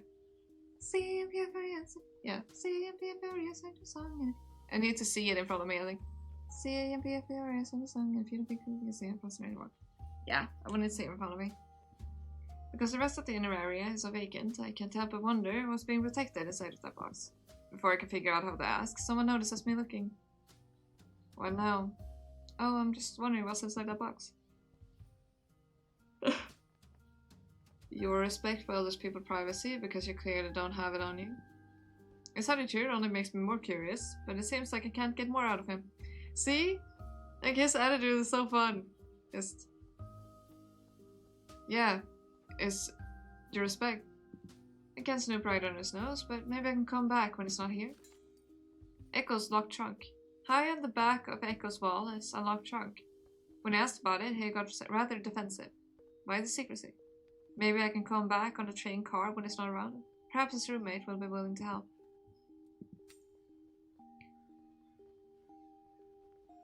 Okay. A single, solitary shelf atop the wall with a small collection of books. I walked closer to check out the titles. Some classic novels, a couple of works by Shakespeare. Fun. Not the word I would use, for sure. I like sarcasm and irony a lot. I use it all the time. Some classic novels, a couple of works by Shakespeare, and even a collection of works by Edgar Allan Poe. Looks like the owner has eclectic taste. There's a curtain installed right in the middle of the train car. It serves as a clear line that divides the two drastically different parts of the room. The far side is bare, minimalistic, and tidy, while the near one is an explosion of color and mess. The layout paints me a pretty clear picture of the owners and how little they probably get along. I don't think there's anything else we have yet to look at. Yeah, that was probably all. Okay. Let's see, what should we ask him now?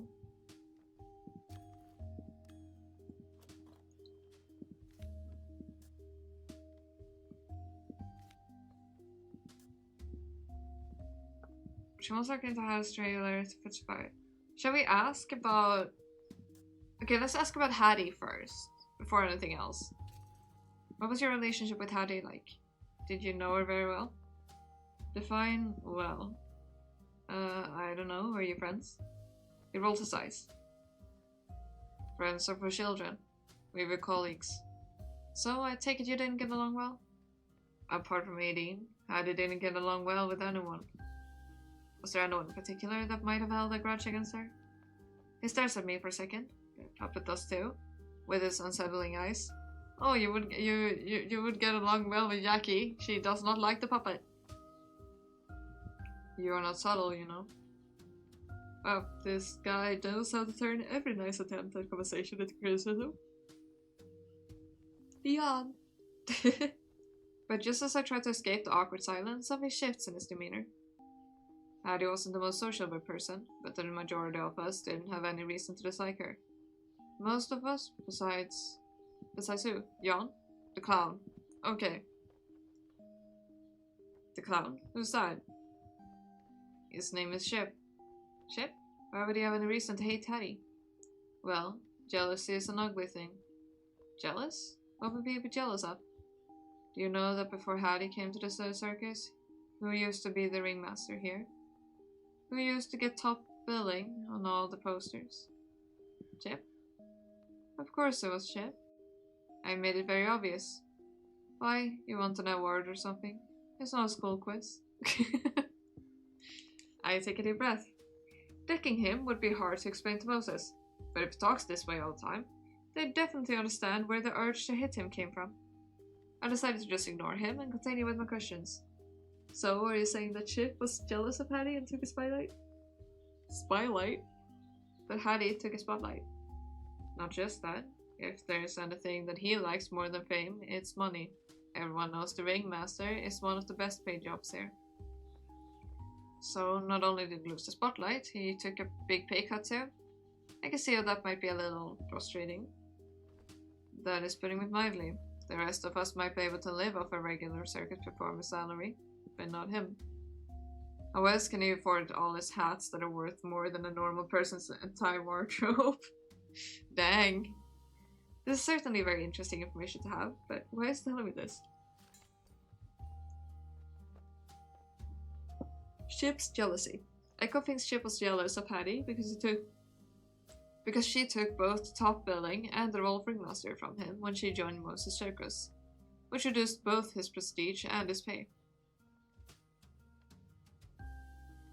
Okay.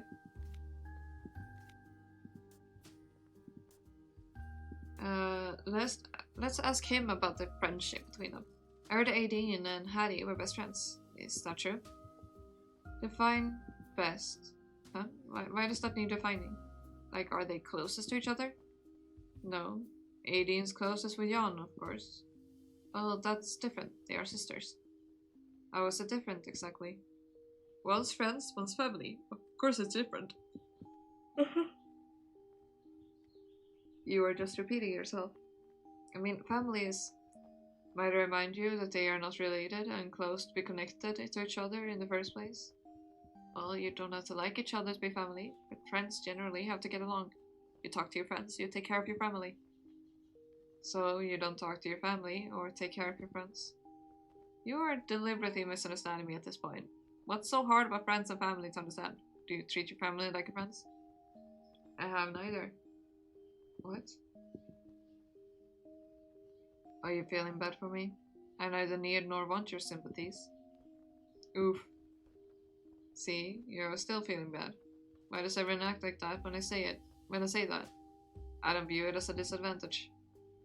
How about people in the circus? Aren't they your friends? I don't have friends, and I like it that way.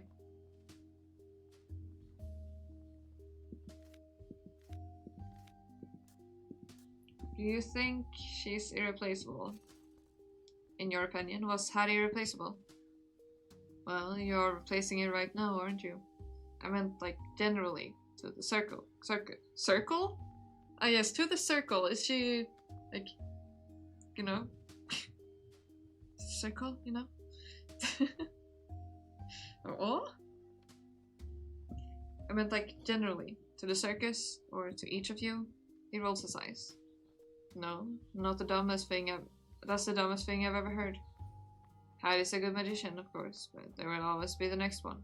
That's how this world works. There's 1,000 people waiting for their time in the limelight. Hell, ask Ship. I'm sure he'll be glad to have his old job back. Maybe that was what he was counting on. I'm kind of impressed by how he never misses a chance to take a shot at his enemy. The ritual, the sacrifice, run now while you can, fools. You better run. You better run and hide. Oh, that reminds me of hide and seek, the song. How does that go now again?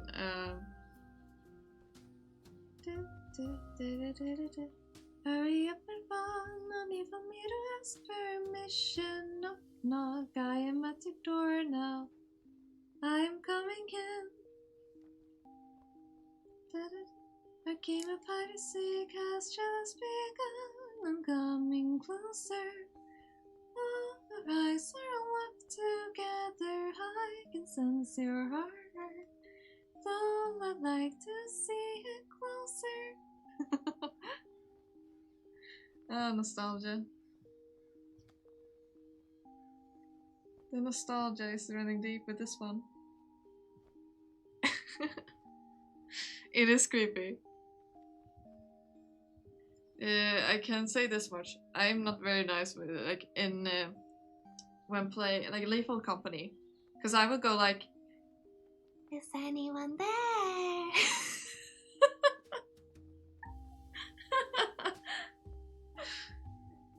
Hello.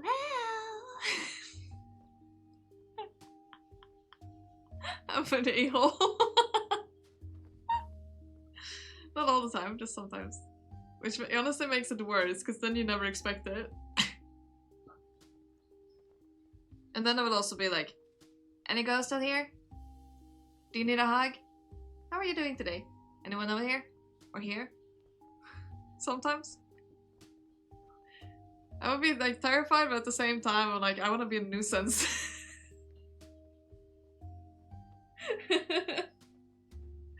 Me and Lunix is too shocked. Yeah, I want to be a nuisance. So even though I'm scared myself, I just want to be a nuisance. And it's easier to handle it that way. If I'm making fun of everything, that's much easier to handle than just focusing on being scared. Or like focusing on like the mission, because then you're like, that makes you more scared than just like playing around and being like, Ghosty, where you at? Wanna have some fun? You wanna play cards by any chance? Yeah, I'm mean. I'm very mean. I'm a horrible human being, what can I say? I'm so mean. But then if them reach Hades' level of fame and success? If they don't, it will only be because this industry is past its prime. If it's not a magician, then it's an acrobat. If it's not the circus, then it's the wrestling, or movies, or the television. As long as people crave entertainment, they will always be the stars. There will always be stars. Wouldn't go that far. I'm evil. But what about Morgan's traveling circus? Will it survive without Hattie? If the circus can't survive without Hattie, then it shouldn't, anyway.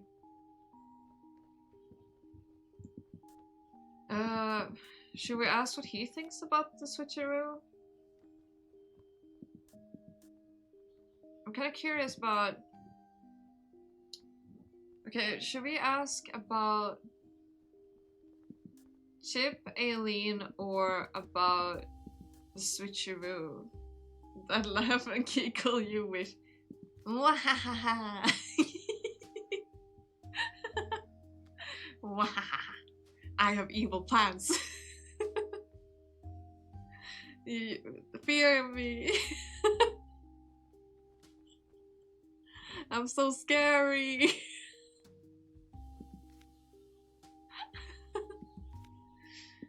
Oh my gosh. I'm the most scary person you'll ever meet.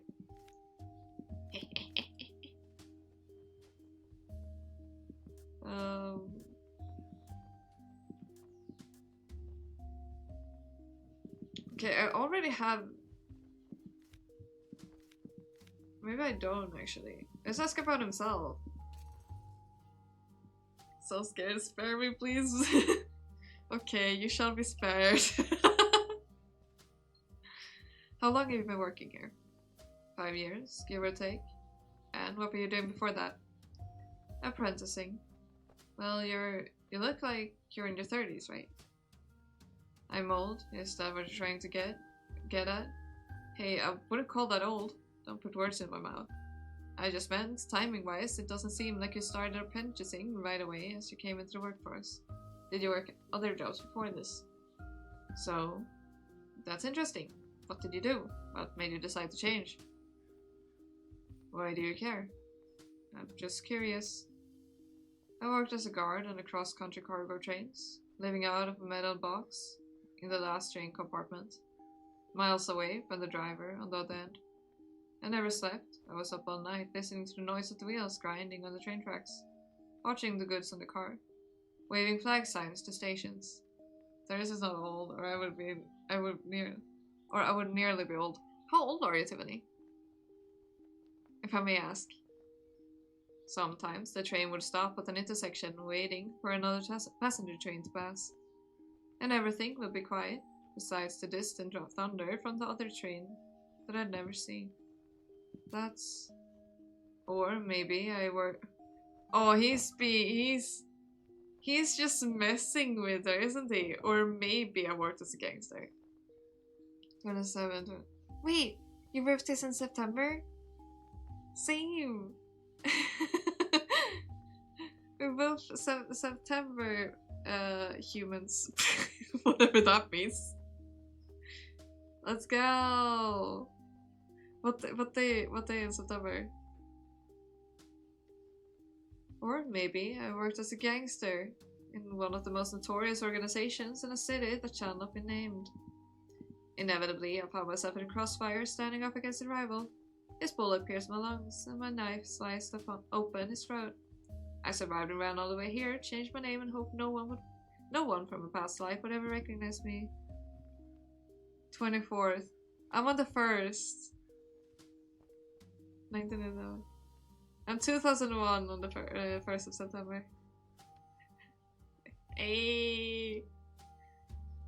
Is any of that real? Wait, there's another one.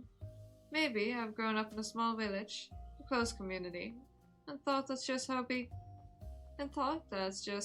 the world was. But then a stranger came to town and changed everything. He brought stories with him that made me realize my world was not what it seemed like. So I ran.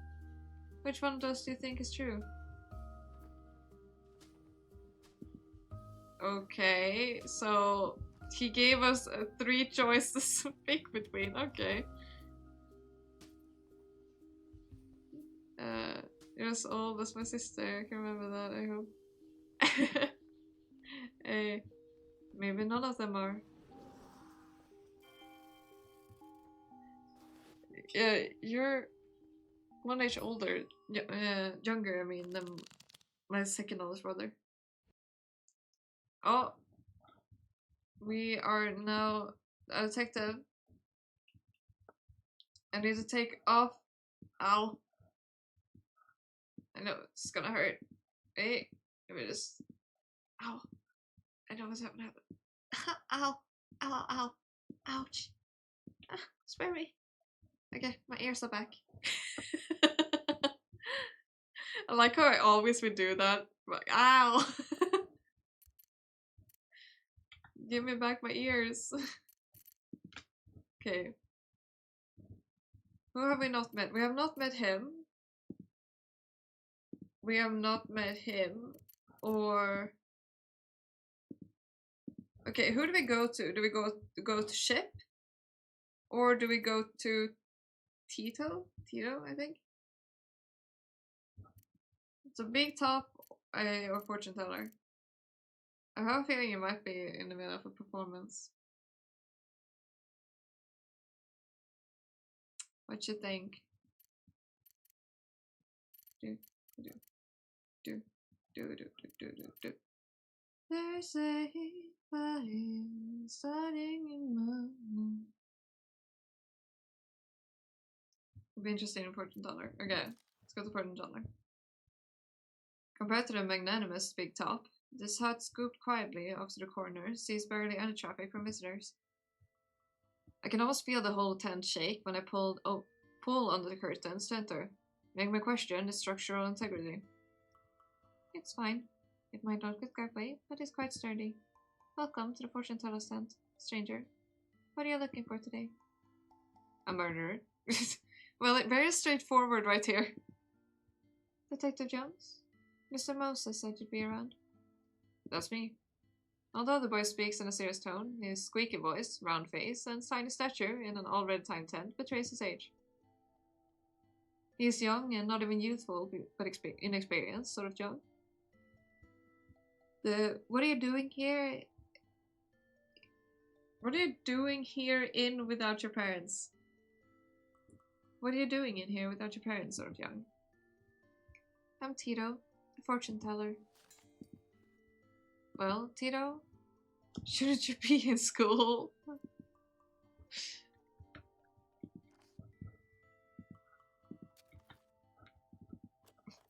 I want to ask.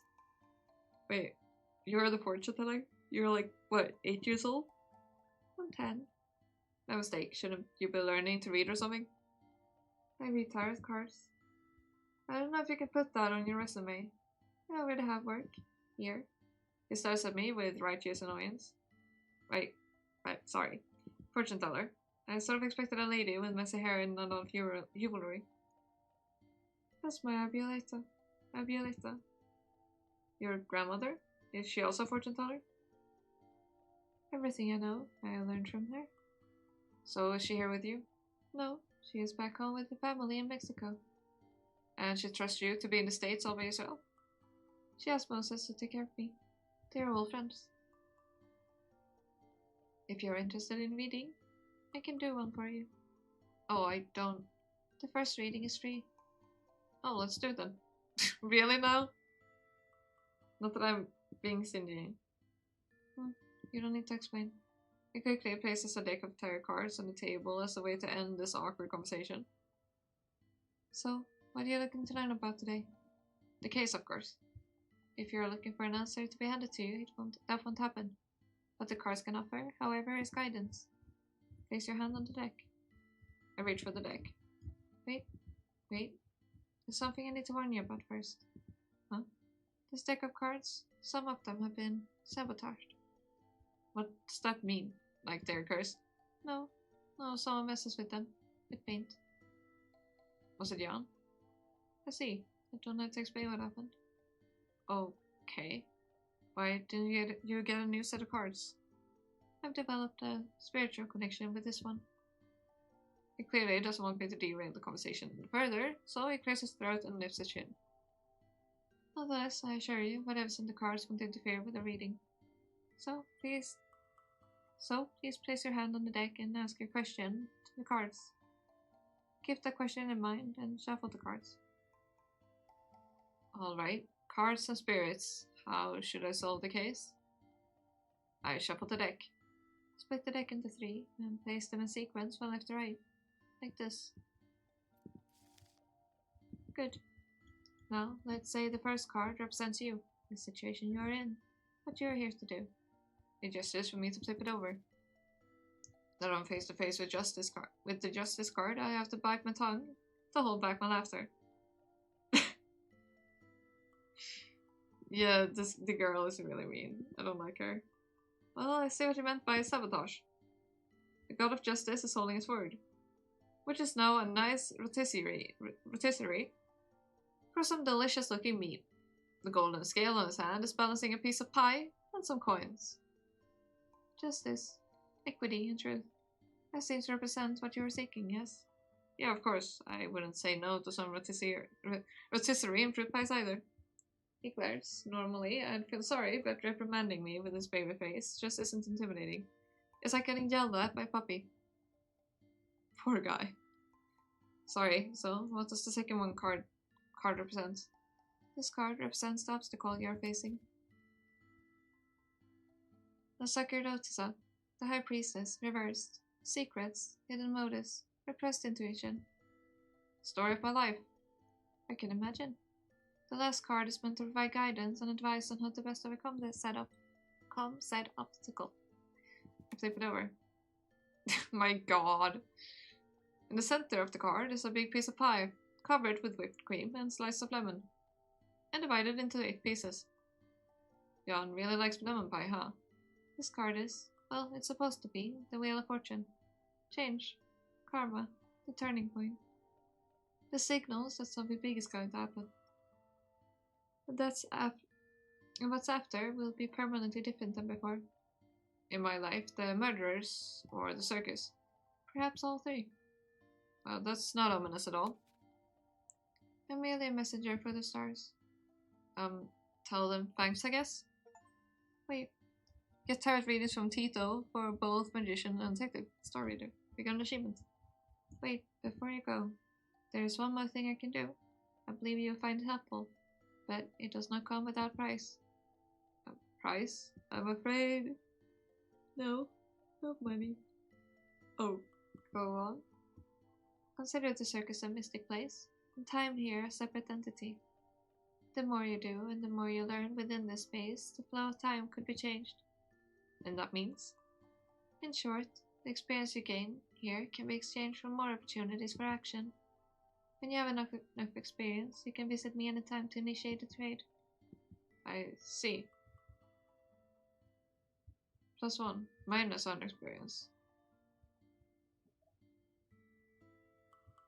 Wait, +1 action point. Okay. Total AP increase. Oh. Wait. Do they share those action points? I wonder. I spot a small tea table covered in blue tablecloth with beautiful prints. The tablecloth seems old, with fraying edges and faint stains, but it is still neatly pressed and smells freshly washed. On the table rests an oversized crystal ball, because of course there's a crystal ball for the fortune teller. No, I don't think so. That's the only thing I think you need experience points for. I don't know how to get them. The thing is, I don't know if they share experience with each other or not. And if they do they share AP points too? Nice, Abra. Thank you.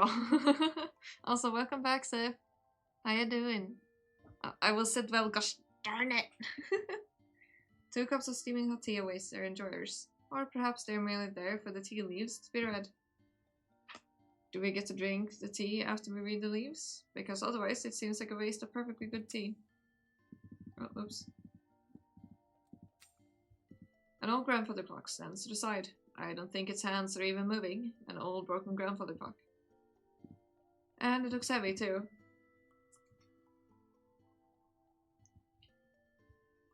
Oh, that's a cute nickname. Do they transport this on the train too? And carry it off and on at every stop? Sounds exhausting and pointless. A series of tarot cards floats in there, gently swaying to the subtle shifts of air inside the tent.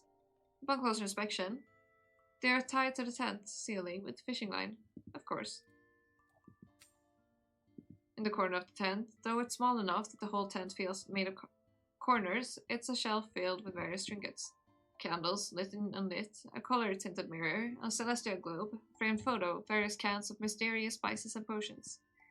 It's a shelf of mysteries, and perhaps only its owner can tell stories about what each item came from and what they are meant to do.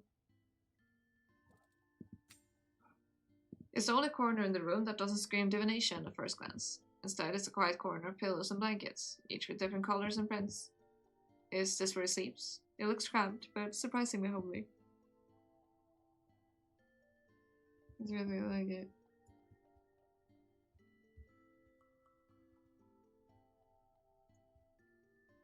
Yeah, with that, yeah, you have to write hog rather than hogs. Oopsies. I can see why though, since it said hogs. I wouldn't mind taking a nap here though. Nap here, although I clearly wouldn't fit. A red steel lunchbox sits on the shelf behind the table. What's inside that box? Lemon pie. Oh, are you planning to eat that later? Why don't you keep it? Me? I'm not hungry. He shakes his head, looking into his crystal ball and smiles mysteriously. I have a feeling you might need this later. Okay. Feel free to gift it to anyone else. He opens the lunchbox, takes out the paper bag holding the lemon pie, and hands it to me. Here.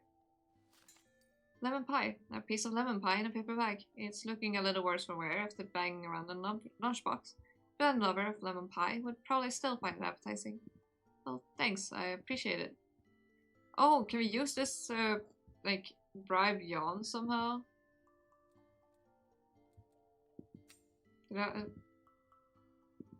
Yeah, I read that. Curious. It would be interesting if we can indeed use that to bribe her or something. Oh, thank you for the hug. Thank you for the hug. Yeah. But I want to give more than one. Oh, that's sweet. Yeah. Bribing. Did I say persuade? Maybe I said persuade. I don't know. Okay, shall we just hope that this will give us more action points for both of them rather than just one? Okay, I did a save. Okay. I did a save, so if they don't actually share the AP, then I will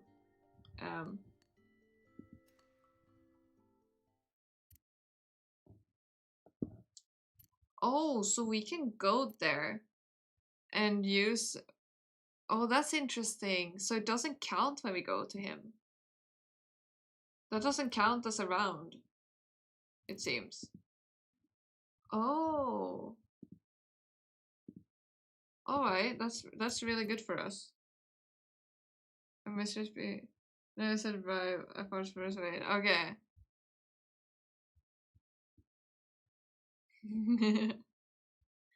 Yeah, we gotta bribe them. Mistress being sold.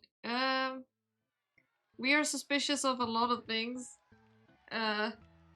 Because like...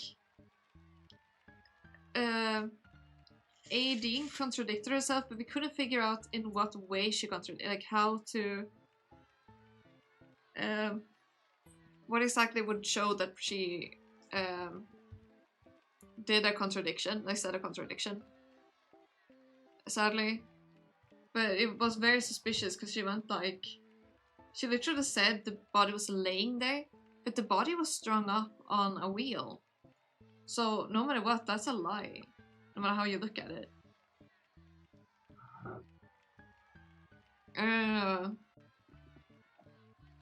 Let me just send a message real quick.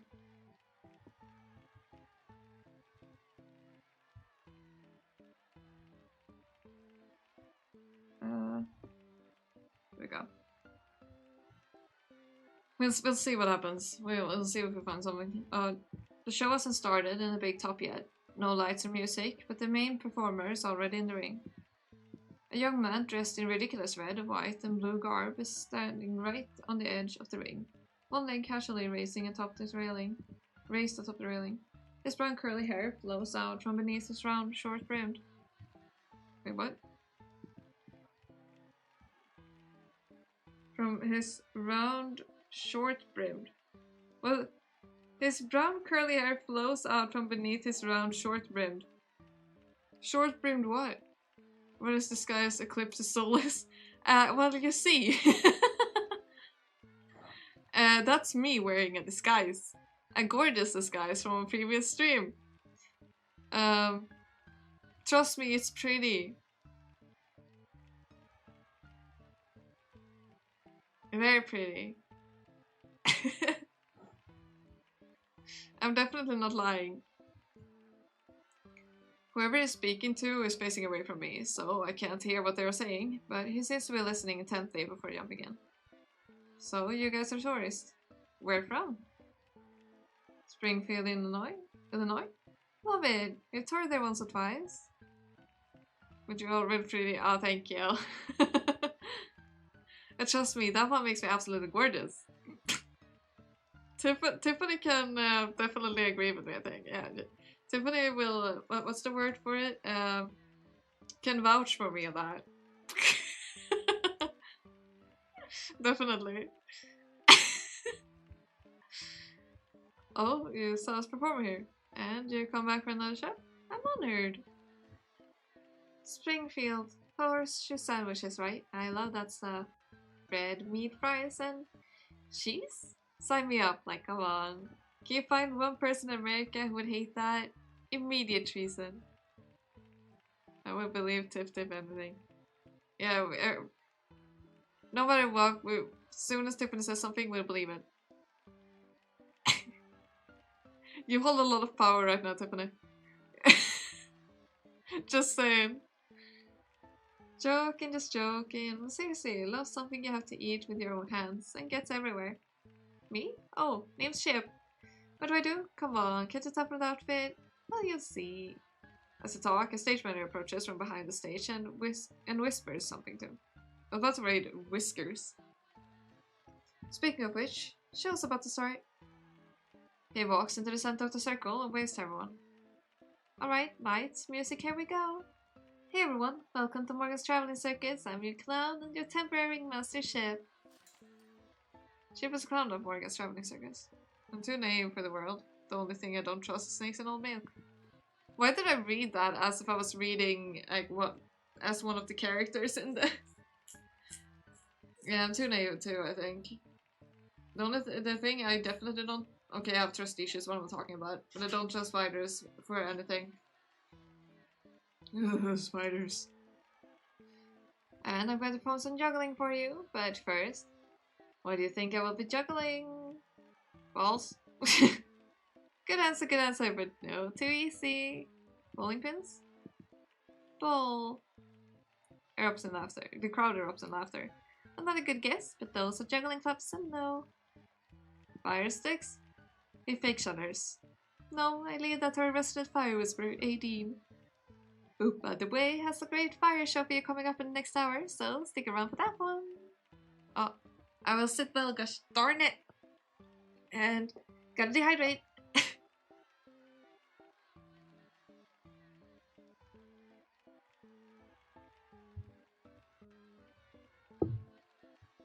There we go.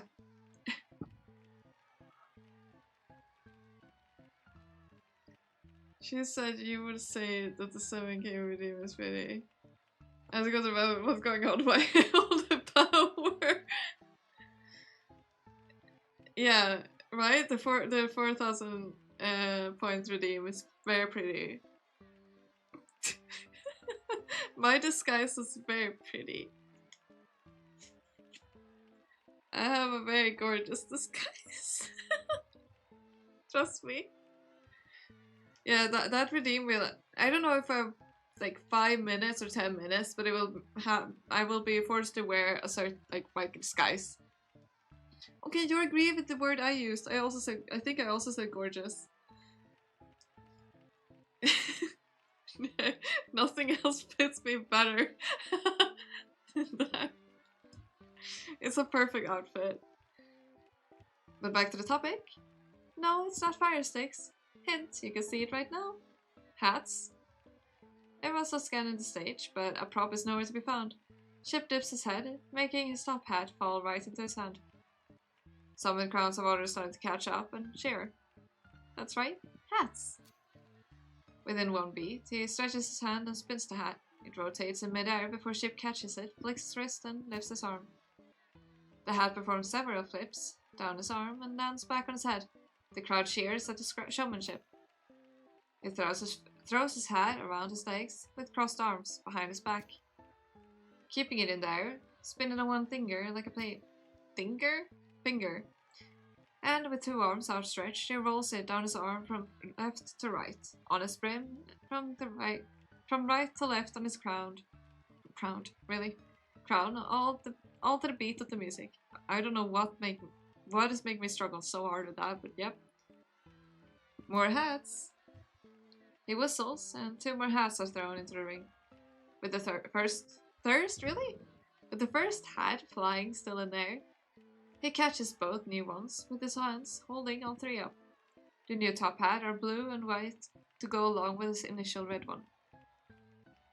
As he juggles, Chip encourages the audience to make a game out of which one is going to end up on his head next.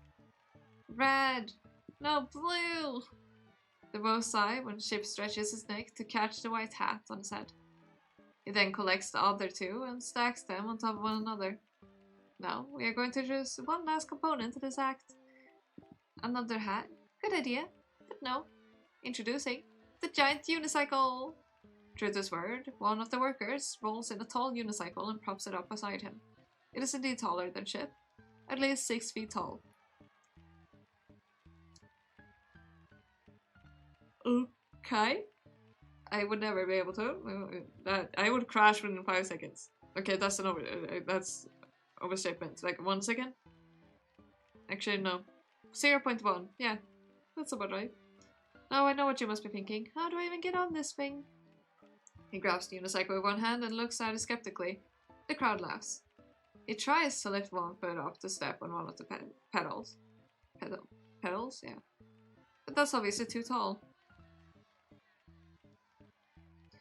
Actually, the trick is, the first step is on the wheel.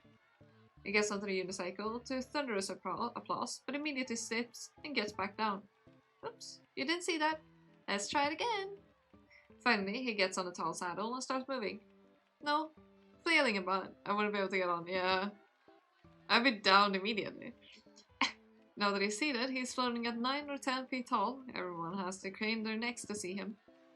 It seems like he's almost falling off, but barely holding on. He goes around the ring, and everywhere he approaches, the crowd erupts. Scared, he'll be falling onto their section of the seats. But somehow, through all of the struggling, the 3 layers of hats never fell off. Finally, he seems to have found his balance and starts wheeling back and forth in one stop. He takes the 3 hats back into his hands. We'd all be like...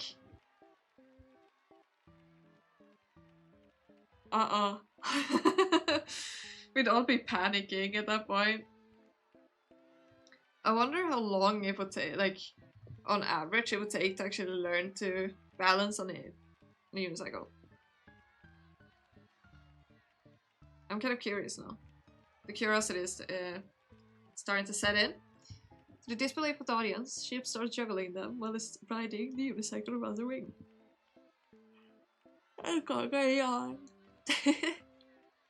No, actually. The hardest part of this is getting off the unicycle, which, I'm warning you right now, will not be graceful.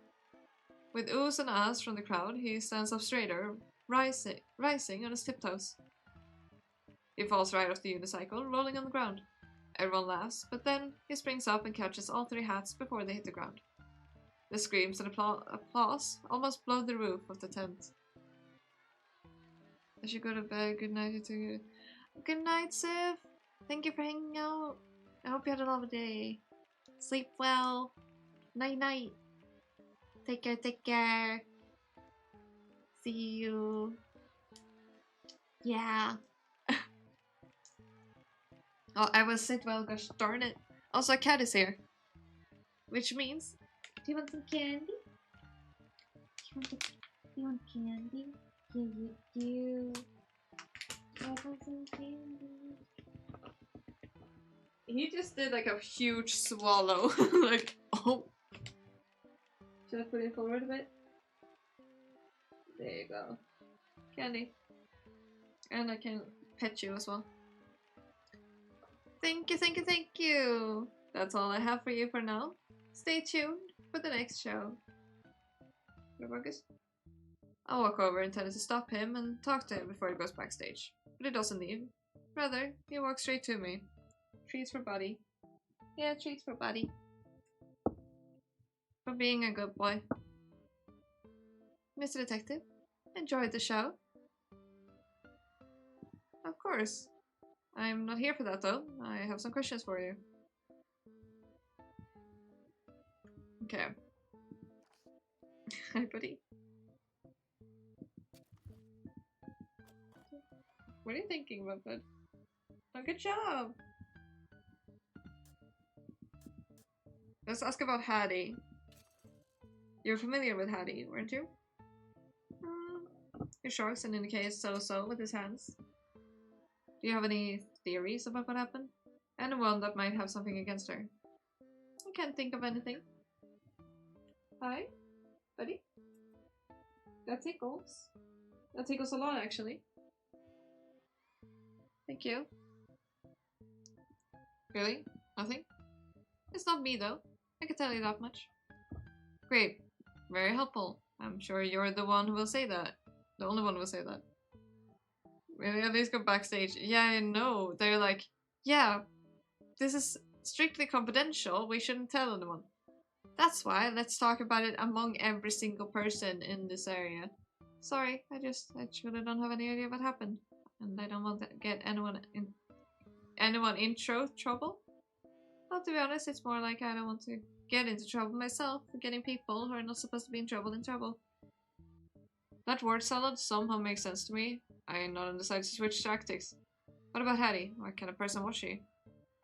Well, she was a phenomenal magician. That's all. I'd have thought that's a given. Hey, Hey, not every magician is actually good at magic, okay? What even is a magician without magic? Ian. What? You asked what's a magician without magic? Magician? Minus the magic. So, Ian. Okay. His voice gets progressively weaker under my glare as he finishes his sentence. I thought I had something there. You know what? Never mind, let's move on.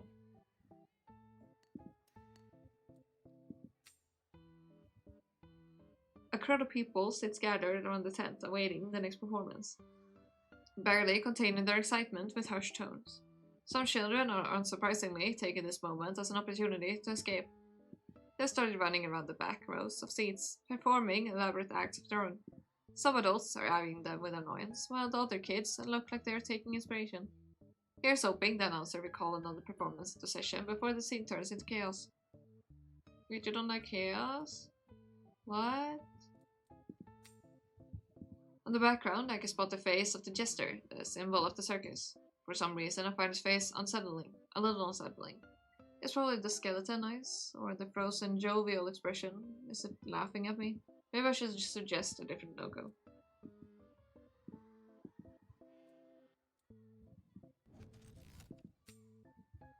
A crowd of people scattered around the tent waiting for... Okay. That's the same. Was there nothing else of interest to look at here? I guess not. Alright then. There's nothing of interest there. Never mind.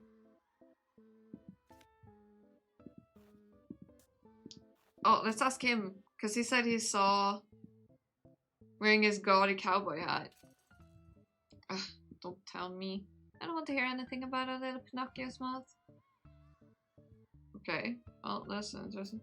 That's kind of him to give us that much information. Where were you the night of the murder? I was just in my train car. Was anyone else with you? No. Do you usually stay in the train car alone? No, Echo lives there too. But he wasn't there. Don't know what he was doing. I wanted to get everyone to come over and play cards that night. Maybe even have a little drink before we had to perform, you know? But I couldn't get anyone. Guess they were all busy. Alice said she wanted to sleep. Nadine said she was going to keep Jan company. Even Rose said no. Did you invite Hattie? Everyone knows she hates fun. Joking. Well, half joking. She was constantly working and tried a bunch of times, but never got her to join in. I kinda just stopped asking. Anyway, no one wanted to do anything. I got so bored that I spent the time organizing my hat collection. I had just put my own crown on my little leopard friend when Aideen came and said something happened to Hattie. I thought she was joking, you know. Like, I got this whole theory in my mind and it all made sense to me. That's why they all said no. Clearly, they've gathered together without me to have a secret party and plan to pull this whole prank on me. Someone who played cards, they were there. You lied. Yeah, someone was there. Good catch there. She was crying. Not the kind of pretty crying that with the actress in the pictures, but like real crying. Puffy eyes, runny nose, short of breath. That's when I realized it was all real. So, yeah, that's what happened that night. Chip says he tried to invite others over to play card games Monday afternoon, but they were all busy. So he stayed alone in his trailer organizing his cat collection until Aideen came to tell him the news. Do we have anything about the card? No, it didn't register. They have not registered. So we have no way of telling that someone was there with him. Because that did not register as its own. But he says he did things with his hat collection. And that's contradictory to what he said. Hi amigo! How you doing? We found one. We found a contradiction. Chip said it was in his train car. What? Trade car? Really? Chip said it was in his train car on Monday night, but Echo claims to have seen him walking inside, wearing his cowboy hat. You said you were in the train car alone on Monday night from 5 to 7 p.m.? Yep. Are you sure? What do you mean? Echo said he saw you walking back to the trailer sometime around 7. That's a little bull. I'm not lying. I was here the whole time. We don't like each other, but he doesn't have to set me up for murder. Or making something like that. Making up something like that. He's an asshole, but not even I would think he would just... You said you were organizing your hat collection. Yeah, I know it sounds a little ridiculous now that I'm thinking about it. But it really is what I was doing. Do you happen to own a, and I quote, gaudy cowboy hat? Excuse me, my hat is not gaudy. Gaudy? I don't know.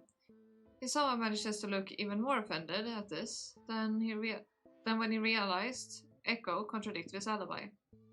I do have a cowboy hat, but... Oh. What?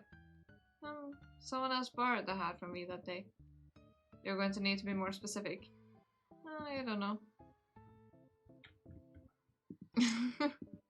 Oh, I'll assume you made it up then. If you can't name the person, I'm going to need to assume that you don't have proof someone borrowed your hat. Which means it's still very possible that you're lying about where you were on Monday night. Fine, I'll tell you, but I don't really think she did anything. I just opened up a wound on my finger. Oopsie daisy. But I didn't think she did anything. It's probably just a misunderstanding. Well, that's skillful. She? It was 18. She asked to borrow the hat early on Monday. I've been kind of wondering why. But I'm sure she had reasons. If you just talk to her, it can't have anything to do with Hattie. Maybe she just thought the hat was pretty. I sincerely doubt that's why, but I'll ask her and find out. Oh! Echo said on his way to find Alice after discovering Hattie's body. Oh. He saw someone in Chip's cowboy hat walking towards the train. Chip says that Aideen borrowed the hat that hat on Monday. So it was Aideen and him hanging out for a bit. It almost sounds like. I wonder. Chip and Aideen a couple? I don't know. But there's something suspicious here. I'm just gonna go grab a new band-aid because I accidentally opened up a wound. That was not on purpose. Oopsie.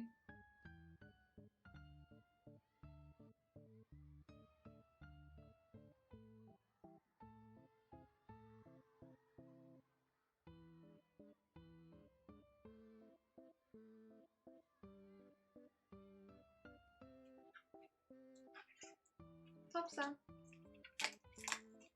Okay, I'm back. I'm gonna put this on. Yeah, the thing is, wound mysteriously appeared on my finger yesterday. From who knows where, like a cut on my finger. And it burned quite a bit. And I was very confused because I was like, what? When? Where? How? And my band-aid got loose and I just decided to take it off because I'm smart. And then put a new one on. And just now, I scratched with my finger on it, like upwards. You know when you're kind of like, you know if you're like, ba-doom with your finger? I did, like, I scratched onto it and now it's like on the verge of bleeding. It's a bit bubbled up there. I now have a band-aid. It's safe from my scratching. Accidental scratching, it wasn't even on purpose, but still, you know.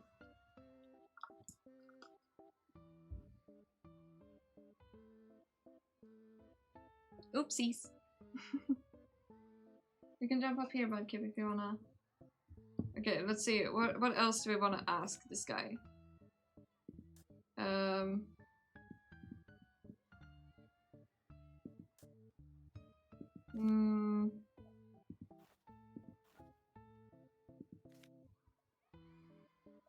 Did he ever end up seeing... Okay, let's ask him about Aideen. Are you familiar with Aideen, the fire dancer?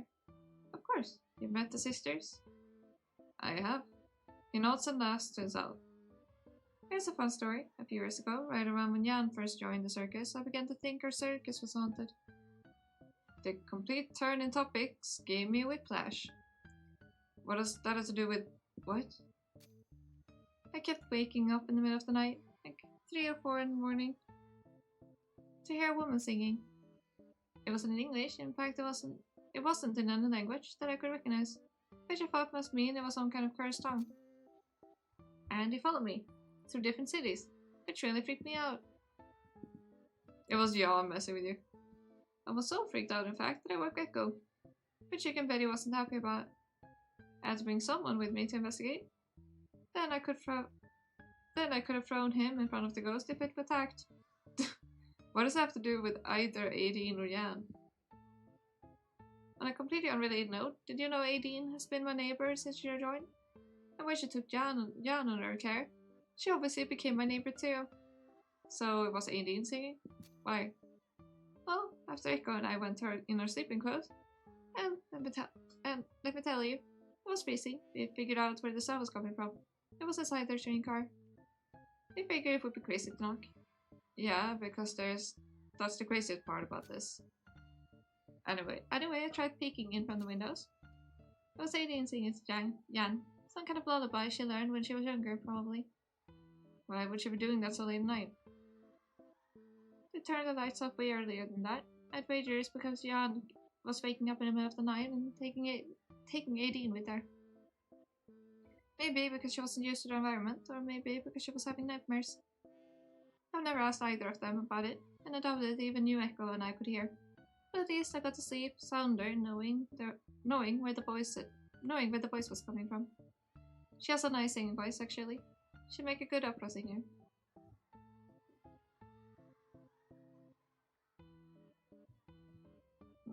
Woman.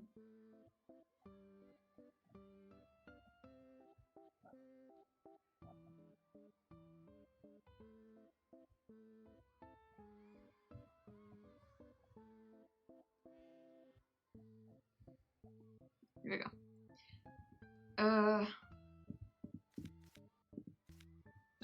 Shall we try asking? What do we ask? Yes.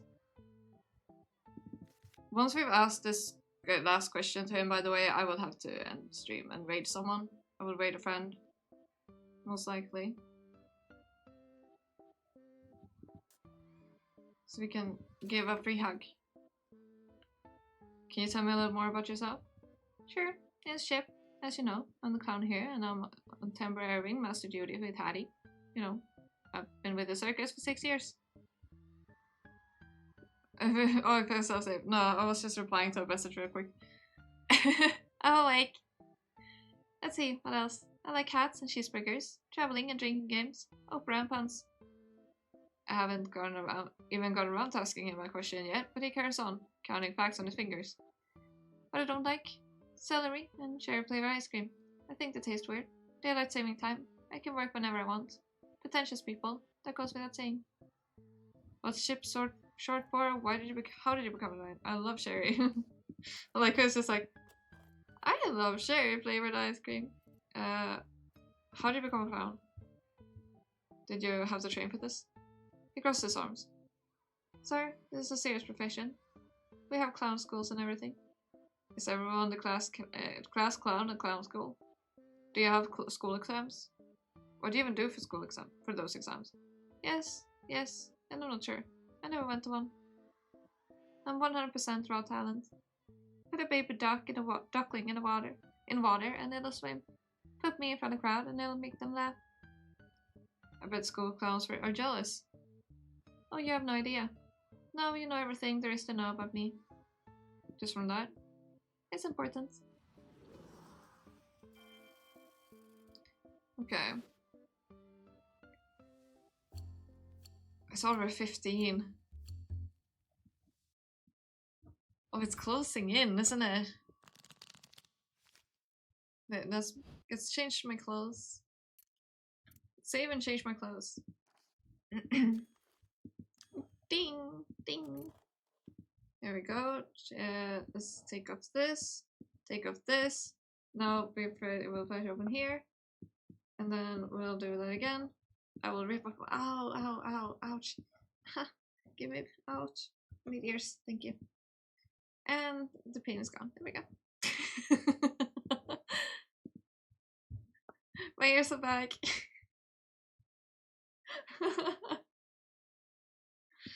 Why am I doing that? Okay. Let's see here. Who do we have on? Who do we have that is on streaming right now? We will raid my friend Modi. Please go give me, I think he's not going offline. Wait, let me check that. Let me check with him. Because if he's going, like, if he's going offline or not there, that might be a bad timing. Let's double check. Thank you. Thank you for hanging out and watching and everything. Let's see. He might actually be ending stream. Because, okay, let me check this. Wait, let's all. Okay, he's there.